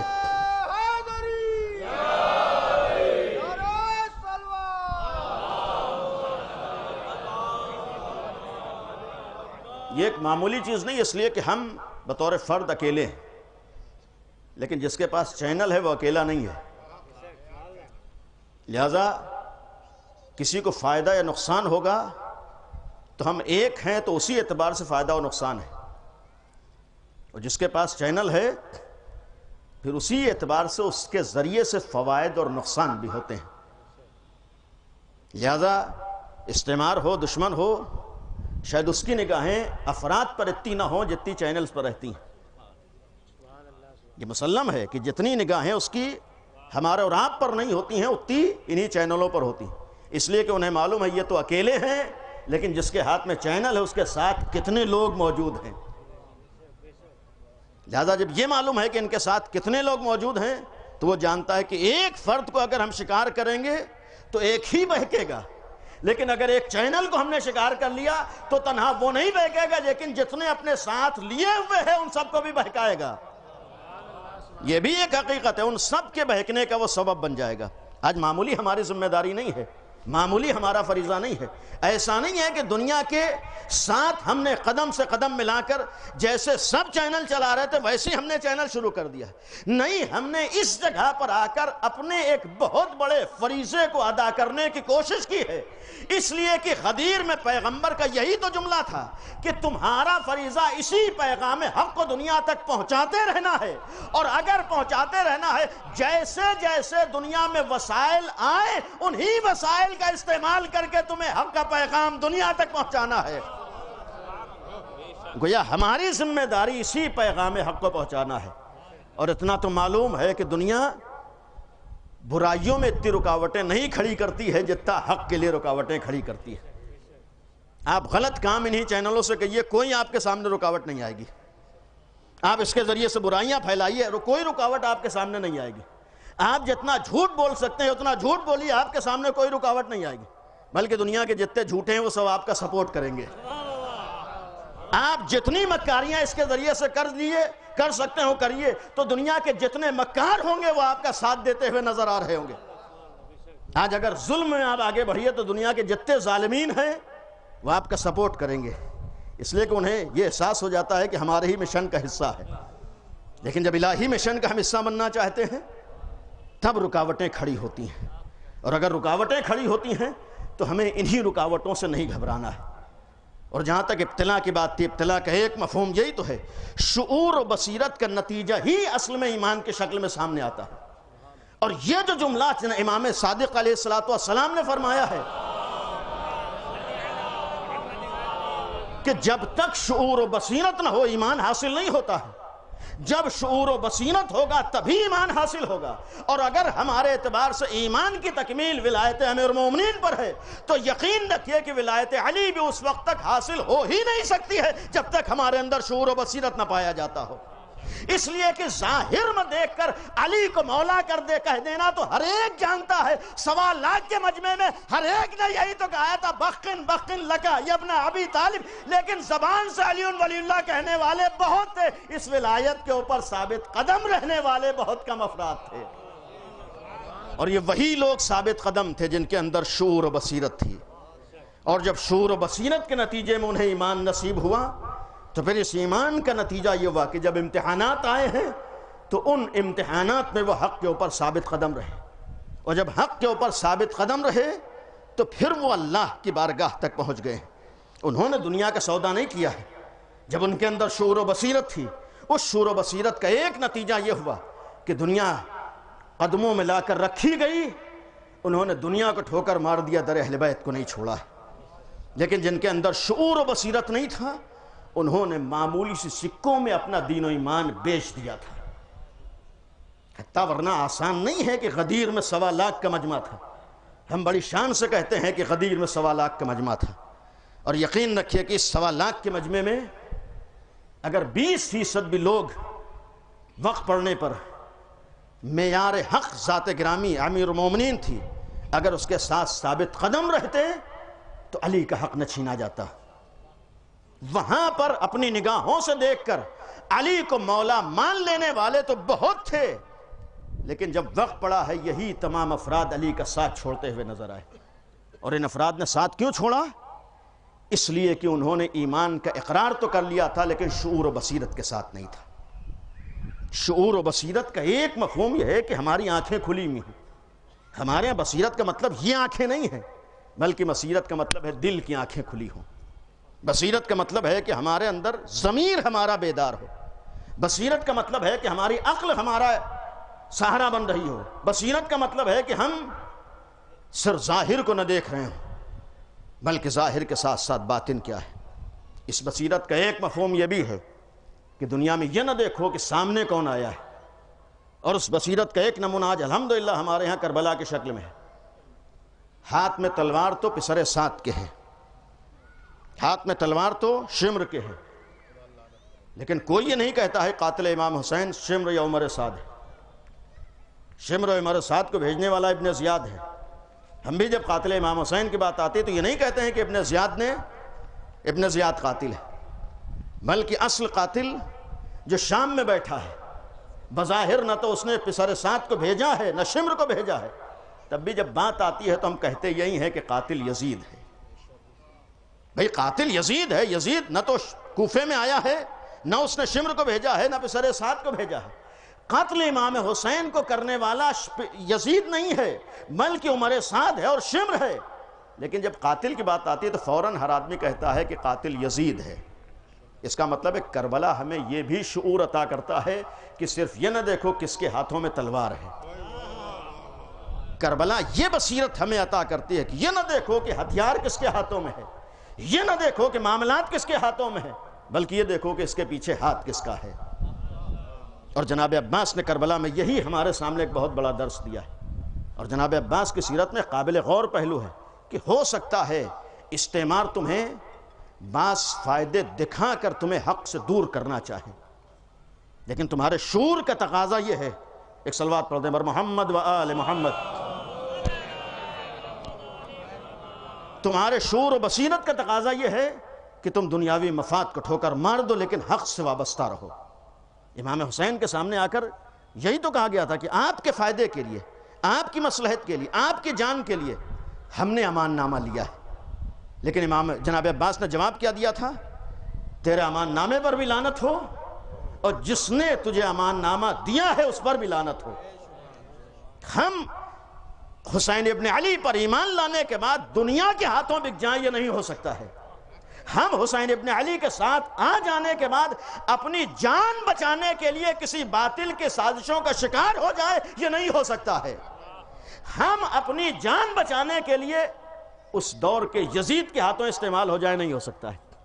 کربلا کا مطلب اور شعور و بصیرت کا مطلب اپنی جان کو نہیں دیکھنا ہے، اپنے مشن کو دیکھنا ہے. اپنے نقصان کو نہیں دیکھنا ہے، اپنے مشن کو دیکھنا ہے. ہمارا مشن الہی مشن ہے. ہمارا مشن غدیر سے، اصل غدیر میں ولایت امیر المومنین کا مطلب ہی یہ تھا کہ علی ابن ابی طالب کے ولایت کا اعلان صرف اس لیے کیا تھا کہ دنیا کو ولایت الہی کا مفہوم سمجھ میں آ جائے. غدیر میں امیر المومنین کی ولایت کا مطلب یہ تھا کہ دنیا الہی ولایت کو پہچان سکے، اور اگر الہی ولایت کو پہچان سکے تو اصل ایمان اور اصل ولایت تو یہی ہے کہ ہم کربلا تک آنے کے بعد عظمت پروردگار کو پہچان لیں. اور جب عظمت پروردگار کو پہچان لیں تو ہمیں اس بات کا بھی تو احساس ہو کہ کہاں کہاں توحید پر آنچ آ رہی ہے، کہاں کہاں دین الہی پر آنچ آ رہی ہے، اور کہاں کہاں ہمارے ذاتی مفادات پر آنچ آ رہی ہے. شعور و بصیرت کا مطلب یہ نہیں ہے کہ ہم بچ جائیں چاہے ہمارا دین پامال ہو جائے. کربلائی شعور و بصیرت کا مطلب یہ ہے کہ چاہے ہمارا نقصان ہو جائے لیکن ہمارا دین بچ جائے، ہماری شریعت کی حفاظت ہو جائے. یہ ہمیں کربلا نے درس دیا ہے، یہ جناب عباس نے ہمیں درس. آج اگر ہم کربلا والوں کو یاد کرتے ہیں، کربلا والوں کی یاد کا مطلب یہ ہے کہ ہم اپنے مشن کے لیے، اپنے پیغام حق کے لیے، اور ہم انسانیت کے لیے ہر طریقے کے امتحانات کے لیے تیار رہتے. اور امتحانات میں بھی ہو سکتا ہے سختیاں ہوں، ہو سکتا ہے دشواریاں ہوں، لیکن یہ سختیاں اور دشواریاں اگر ہمیں یقین ہے کہ ہمارے خدا کی طرف سے ہیں تو یقین رکھیے کہ انہی سختیوں اور دشواریوں میں ہمارے فائدے پوشیدہ ہوتے ہیں. جانے والے 4 نوجوان دنیا سے رخصت ہوئے. بہت سخت امتحان ہے گھر والوں کے لیے، لیکن کربلا والوں کا غم ہمارے سامنے. اور جس ذات گرامی کا ہم نے تذکرہ کیا، جس کے لیے امام صادق علیہ السلام نے فرمایا کان عمنا العباس نافذ البصیرہ. آپ نے ابھی مجلس سے قبل جناب علی اکبر کا تذکرہ سنا. امام حسین کے لیے صرف ایک نوجوان کا غم نہیں تھا، 32 یا 34 سال کا بھائی عباس، جناب عباس کا غم بھی. اور آپ نے محسوس کیا ہوگا کہ جب ایک ساتھ کئی جنازے اٹھتے ہیں تو کیفیت کیا ہوتی ہے. اور پھر ایسے مواقع پر حتیٰ شہروں کے حدود، مذہب اور مسلک کی پابندیاں بھی سب ختم ہو جاتی ہیں. اس دن بھی جب حادثہ ہوا، معاملہ لکھنؤ کا تھا، نوجوان لکھنؤ کے تھے، لیکن جب بارہ بنکی سے قریب ہوا تو وہاں کے تمام مومنین جس حد تک پہنچ سکتے تھے پہنچے. سیوم کو مجلس میں بہت سے مومنین وہاں سے آئے، آج بھی اس مجلس میں شریک ہونے کے لیے آئے. اس کا مطلب ہے کہ جہاں پر غم ہوتا ہے وہاں پر ہر ایک اپنے کو غم میں شریک کرنے کی کوشش کرتا ہے. اور انسان کو یہ معلوم ہے کہ ہم آ کر تو کچھ نہیں سکتے ہیں، لیکن کم از کم پسماندگان کے لیے ان کے غم میں سہارا بن کر ان کے زخموں پر مرہم رکھ سکتے ہیں. اور یہ انسانی فطرت بھی کسی حد تک ہوتی ہے کہ جب لوگ اپنے غم میں شریک ہوتے ہیں تو انسان کو اپنے صبر کے اوپر، اپنے غم کے اوپر صبر اور قرار آسانی سے آ جاتا ہے. آپ ایک لمحے کے لیے سوچئے کہ اگر خدا نخواستہ اس طریقے کا کوئی حادثہ ہو اور اس کے ساتھ کوئی شریک نہ ہو تو آدمی کی کیفیت کیا ہوگی. یعنی جب سب کے شریک ہونے کے ساتھ قرار نہیں آتا ہے، اپنے طور پر سوچئے کوئی نہ ہو. الحمدللہ اس دن ایک کثیر مجمع تھا اور اتنے بڑے مجمع میں ہر ایک اعزاء اور رشتہ داروں کو سنبھالے ہوئے تھا، ہر ایک سہارا دے رہا تھا، ہر ایک دلاسا. تب بھی ان کی کیفیت کیا تھی. سوچئے جب غیر سہارا دے رہے تھے، سب گلے سے لگا رہے، تب باپ کو قرار نہیں آ رہا تھا، تب بھائیوں کو قرار نہیں آ رہا تھا، تب عزیزوں کو قرار نہیں آتا. ایسے موقع پر کربلا کی طرف نگاہ اٹھا کر دیکھیے، جب یہ ہزاروں لاکھوں کے مجمع میں سارا مجمع دیکھ کر بھی انسان بے چین رہتا ہے، تو پھر وہاں تو معاملہ یہ ہے کہ بھائی کا لاشا ہے، ایک بھائی کے جنازے پہ کھڑا ہوا ہے، بھتیجے کا لاشا ہے، چچا ہے بھتیجے کے لاشے کو خود اٹھا رہا ہے، بھانجوں کے لاشیں ہیں، حسین ابن علی خود اپنے بھانجوں کے لاشوں کو اپنے ہاتھوں سے اٹھا رہے ہیں. آپ تصور کیجئے، ابھی جوانوں کا ذکر تھا. کہہ دینا بہت آسان ہوتا ہے، باپ کے دل سے پوچھئے کہ جوان کا غم کیا ہوتا ہے، گھر والوں سے پوچھئے کہ جوان کا جانا کسے کہتے ہیں. اور جب ہمیں یہ احساس ہوتا ہے تو ایسے موقع پر سوچئے کہ جب ہمارا جوان جاتا ہے ہماری یہ کیفیت ہوتی ہے. جب حسین کا جوان گیا ہے اور اتنا احساس رہے کہ حسین ابن علی کے لیے علی اکبر تنہا اولاد نہیں تھے، صرف جوان بیٹے نہیں تھے، بلکہ ایک جملہ فرمایا تھا، خدایا گواہ رہنا اب اسے تیری راہ میں بھیج رہا ہوں جو ہر شکل پیغمبر ہے. اس کا مطلب حسین کے لیے اب دوہرا غم ہے، تنہا اولاد کا غم نہیں ہے بلکہ اب نبی کا غم بھی ہے، نانا کا غم بھی تازہ ہو رہا ہے، اس لیے کہ ہم شبیہ پیغمبر جا رہا ہے. آپ سوچئے کہ ایسے موقع پر، اور صرف یہ ایسا نہیں ہے کہ پہلا واقعہ ہے. آج بعض خاندانوں میں کچھ معمولی سے عرصے میں 2 حادثے ہو جائیں تو گھر والوں کی کیفیت کیا ہوتی ہے، گھر والوں کا عالم کیا ہوتا ہے. سوچئے جو صبح سے مسلسل لاشوں پر لاشیں لا رہا ہے اور ایک لمحے کے لیے بہرحال بہت سے بھائیوں نے اپنے بھائیوں کے اصالہ ثواب کی مجلس برپا کی ہے. آپ کو احساس ہوتا ہے کہ ہمارا دوست چلا گیا، ہمارا بھائی چلا گیا، ہمارا عزیز چلا گیا. حسین کے دل سے پوچھئے کہ جب کانوں میں آواز آئی تھی آقا غلام کی مدد کو آئیے، تو امام حسین نے کمر کو پکڑ لیا تھا. الان ان کا سرا ظہری، اے بھیا عباس اب تمہارے جانے سے حسین کی کمر ٹوٹ گئی ہے. اور عجیب و غریب جملہ امام حسین نے فرمایا. تاریخ کربلا میں آپ کو ایسے مواقع یا ایسے جملات نہیں نظر آئیں گے جیسے ہی امام حسین نے سنا ہے. تاریخ لکھتی ہے کہ حسین ابن علی کے چہرے پر عجیب و غریب آثار نورما ہوئے ہیں. تو یہاں تک جملہ ہے کہ امام حسین کے چہرے پر مایوسی کے آثار. آسان نہیں ہوتا ہے کہ امام وقت کے چہرے کے اوپر مایوسی کے آثار.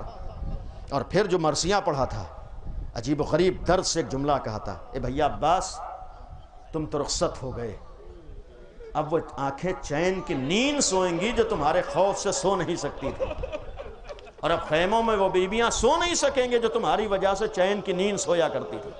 آپ سوچیں جس وقت بھائی کے سرانے پہنچے ہیں، آپ نے بھی جنازوں کو اس کیفیت میں دیکھا ہے کہ بعض افراد واقعاً متاثر تھے.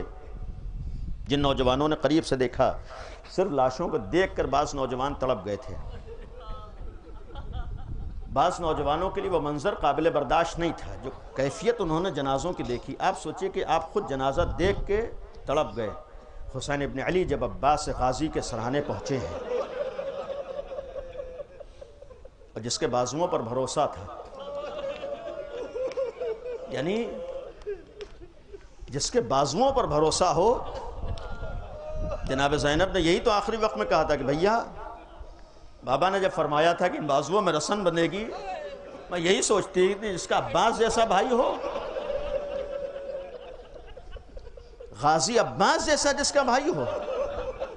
اور یہاں تک تو معاملہ یہ ہے کہ آپ نے بعض علماء سے سنا ہے کہ جناب ام البنین نے ایک جملہ فرمایا تھا کہ ناممکن ہے کہ میرا آقا شہید کر دیا جائے. کیوں؟ میرا غازی موجود ہو اور آقا کو کوئی شہید کر دے، میرا عباس موجود ہو اور کوئی مولا کو شہید کر دے، نہیں ہو سکتا ہے. میرے عباس کی زندگی میں میرے عباس کے مولا کو کوئی شہید نہیں کر سکتا.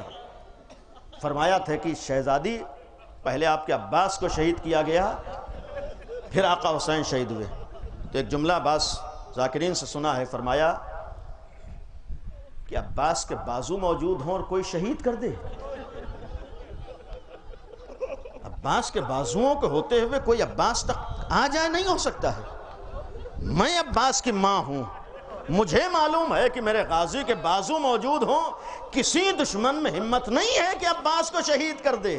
جب کسی نے کہا کہ شہزادی پہلے آپ کے لال کے بازو قلم ہوئے ہیں تب آپ کے لال کو شہید کیا گیا ہے، جناب ام البنین نے اس وقت فرمایا کہ ہاں اب مجھے یقین آ گیا، اگر میرے لال کے بازوؤں کو پہلے قلم کیا گیا اور پھر میرا لال شہید ہوا ہے اور اس کے بعد میرا مولا شہید ہوا ہے۔ اب یہاں پر رک کر ایک جملہ عرض کروں، یہ جو جملہ جناب ام البنین نے فرمایا کہ میرے لال کے بازو پہلے قلم ہوئے، بس ختم کرتے ہوئے جناب ام البنین کے دل سے پوچھئے، آج مائیں بھی بیٹھی ہوں گی، بہت بڑا غم ہوتا ہے۔ یہ چار نوجوان تو الگ الگ گھر کے تھے، جناب ام البنین وہ ہیں کہ جن کے 4 اپنے بیٹے شہید ہوئے ہیں، جناب ام البنین وہ ہیں کہ جن کے اپنے 4، آپ سوچئے کہ عباس جیسا جس کا بیٹا ہو، جس کا عباس جیسا لال ہو، آج ایک بیٹے کی خبر آتی ہے ماں کا عالم کیا ہوتا ہے؟ ایک بیٹے کے انتقال کی خبر کو سن کر ماں سے برداشت نہیں ہوتا ہے، آج ایک اولاد کی خبر کو سن کر ماں تڑپ جاتی ہے۔ ذرا سوچئے جب ام البنین سے کہا گیا کہ شہزادی صرف عباس شہید نہیں ہوئے بلکہ آپ کے 4 فرزند شہید ہو گئے ہیں، کتنا بڑا امتحان جناب ام البنین دے رہی ہیں، لیکن نگاہوں میں یہ بھی ہے کہ میں تو امتحان الہی دے رہی ہوں۔ میرا لال حسین ابن علی کے ساتھ ایک مشن میں شریک ہوئے ہیں، اور پھر جب مشن میں شریک ہوا میرا مولا ساتھ میں تھا۔ جب 4 بچوں کی خبر سنی ہے، اب یہاں پر ایک جملہ ہے کہ جناب ام البنین اپنے بچوں پہ نہیں روتی تھی، ایک ماں اپنے بچوں پہ نہ روئے نہیں ہو سکتا ہے، اور 4 بچے ایسے ہوں، پھر جنت البقیع میں آ کر 4 نشان قبر بناتی تھی، ایک ایک بیٹے کا نام لیتی تھی اور فرماتی ہیں کہ میرے لال یہ ماں موجود ہے، یہ تم پہ ماتم نہیں کرے گی، بلکہ یہ ماں تو اپنے آقا حسین پہ ماتم کرے گی، یہ ماں تو اپنے مولا حسین کو روئے گی۔ لیکن جو ماں کبھی اپنے بچوں پہ نہیں روتی تھی، 4 بچے شہید ہو گئے، کبھی گریہ نہیں کرتی تھی۔ لیکن ایک مرثیہ ہے جناب ام البنین کا، بس ختم کر رہا ہوں، جناب ام البنین کا ایک مرثیہ ہے، اور ایک جملہ بھی لکھا ہے کہ جب جنت البقیع میں مرثیہ پڑھتی تھی تو مروان جیسا دشمن اہل بیت جب گزرتا تھا تو جناب ام البنین کے ان کلمات کو سن کے وہ بھی بے چین ہو جاتا تھا۔ ماں کے کلمات جو کبھی بچوں پہ نہیں روتی تھی، کبھی گریہ نہیں کرتی تھی، امتحان الہی ہے، لیکن بعض ایسے مواقع آتے ہیں کہ انسان تڑپ جاتا ہے۔ ماں ہے، سارے مصائب کو سنا نہیں روئی، شہادت کی خبر کو سنا نہیں روئی، لیکن پھر ایک مرثیہ پڑھتی تھی، اے میرے لال عباس مجھے خبر دی گئی ہے کہ جب بھی کوئی شہید گھوڑے سے گرتا تھا تو پہلے اپنے بازوؤں کو ٹیکتا تھا، لیکن اے میرے غازی عباس پہلے تیرے بازوؤں کو قلم کیا گیا، پھر میرا لال منہ کے بل زمین پہ آیا ہے، ادھر زمین پہ آئے، آقا کو آواز دی، اے آقا غلام کی مدد کو دوڑو، مولا نے کمر کو پکڑ لیا، اے غازی عباس تمہارے جانے سے حسین کی کمر ٹوٹ۔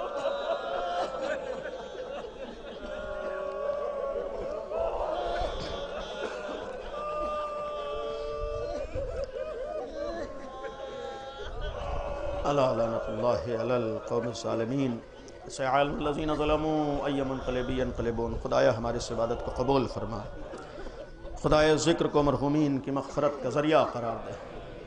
پالنے والے امتحان بہت بڑا ہے، تمام اعزائیوں کو صبر اور اجر عطا فرما۔ پالنے والے آل محمد کا واسطہ ہے، اہل بیت کا واسطہ ہے، ہر امتحانات سے کامیابی کے ساتھ گزرنے کے ہم سب کو توفیق عطا فرما۔ پالنے والے ہر تیرے فیصلے پر ہم سب کو راضی رہنے کی توفیق عنایت فرما۔ معبود ہر عمل میں ہم سب کو شاکر بننے کی توفیق عنایت فرما۔ پالنے والے آل محمد کا واسطہ حاضرین کی دلی حاجات کو قبول فرما۔ پالنے والے جو پریشان حال ہیں ان سب کی پریشانیوں کو دور فرما۔ معبود آل محمد کا واسطہ ہمارے نوجوانوں کی حفاظت فرما۔ معبود اس پرآشوب دور میں ہمارے نوجوانوں کو ہر طرح کی سازش سے محفوظ فرما۔ پالنے والے ہمارے درمیان اتحاد و اتفاق کی توفیق عطا فرما۔ پالنے والے آل محمد کا واسطہ ہے، عصمت اہل بیت کا واسطہ ہے، امام زمانہ کو ہم سے راضی اور خوشنود فرما۔ معبود اس پر آشوب دور میں ہم سب کو اپنے ذمہ داریوں کو سمجھ کر ذمہ داریوں پر عمل کرنے کی توفیق عنایت فرما۔ خدایا اہل بیت کا واسطہ ہے دنیا سے ظلم و ظالمین کا خاتمہ فرما۔ معبود آل محمد کا واسطہ ہے دنیا میں امن و امان قائم فرما۔ خدایا علماء اعلام کا سایہ ہمارے سروں پر باقی رہے۔ معبود عظمت اہل بیت کا واسطہ ہے ہم سب کو ولایت علی کو سمجھ کر اس کے تقاضوں کو پورا کرنے کی توفیق عنایت فرما۔ خدایا اہل بیت کا واسطہ ہے، آل محمد کا واسطہ ہے، دنیا ظلم و جور سے بھر چکی ہے، خدایا اپنے وعدے کو پورا فرما۔ خدایا اپنی آخری حجت امام عصر کے ظہور میں تعجیل فرما، ہم سب کو امام کے ناصروں میں شمار فرما۔ ایک دفعہ سورہ حمد اور 3 دفعہ سورہ قل هو اللہ کی تلاوت فرما کر تمام چاروں نوجوانوں جملہ مرحومین مومنین مومنات کی ارواح کو ایصال کر دیں۔ بسم اللہ الرحمن الرحیم الحمدللہ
لٹ گیا دل پکا کے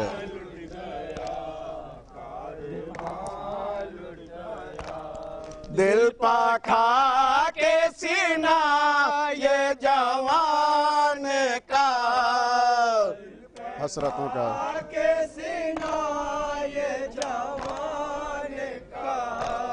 حسرتوں کا میری کارواں لٹ گیا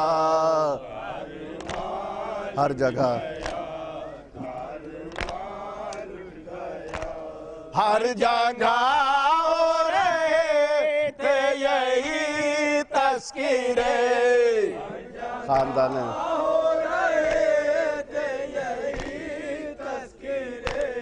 خاندان رسالت کہاں لٹ گیا بولی زینب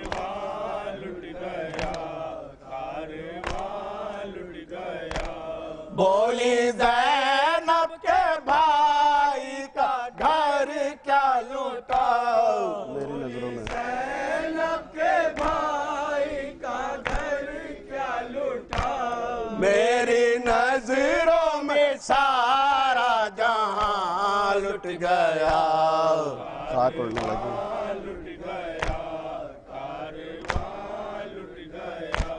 خاک اڑنے لگی خون برسنے لگا خاندان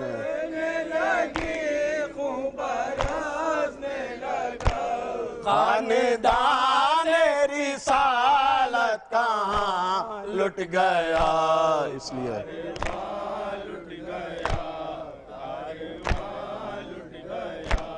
اس لیے ہم نکلتے ہیں لے کر علم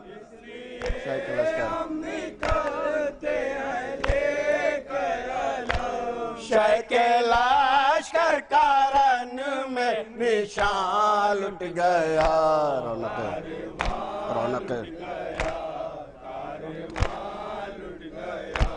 رونق مٹ گئی بے کسی چھا گئی تازیہ اٹھ گئی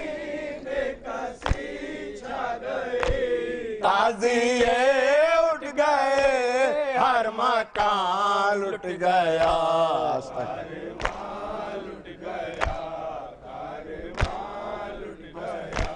آج تک صدر کہتی ہیں یہ آندیاں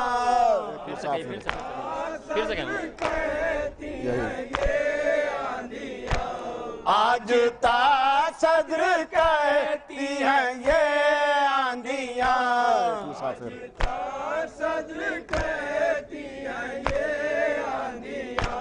ایک مسافر تے آسمان لٹ گیا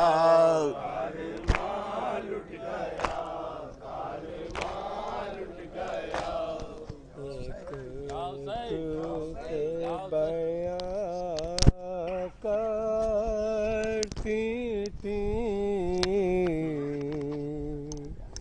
یہ فاطمہ صغریٰ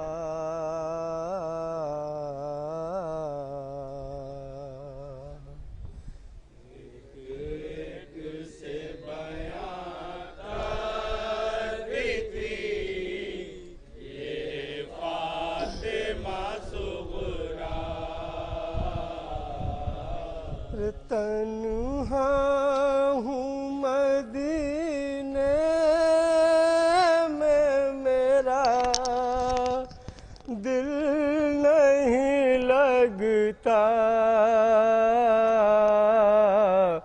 پردیس گئے میرے امو میرے بھیا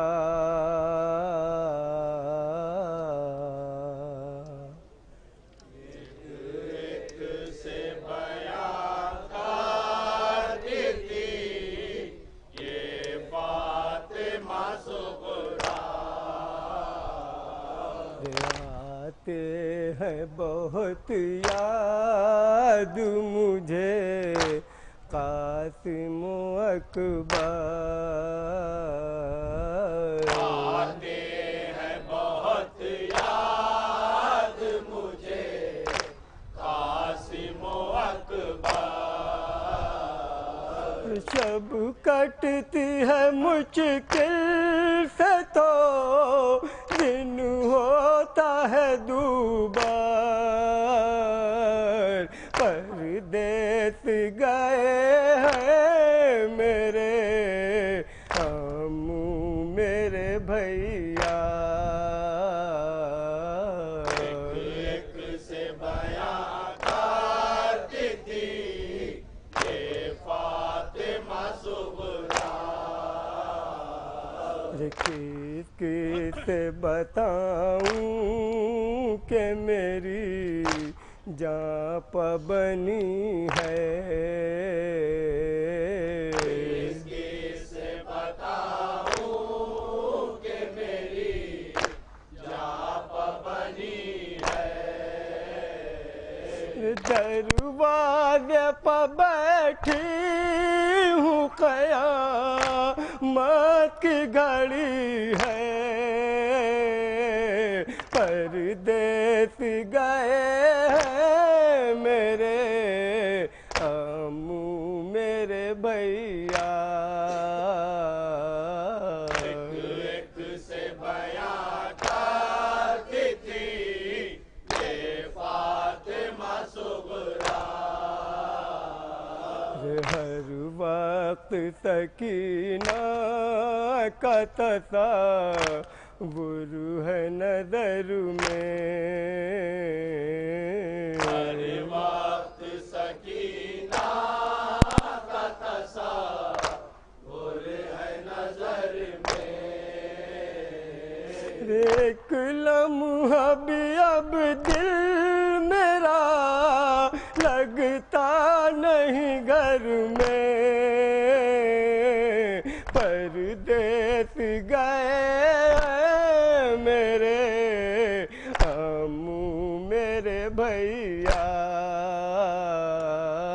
ایک سے بیاں کرتی تھی یہ فاطمہ صغریٰ چھائی ہے مدینے میں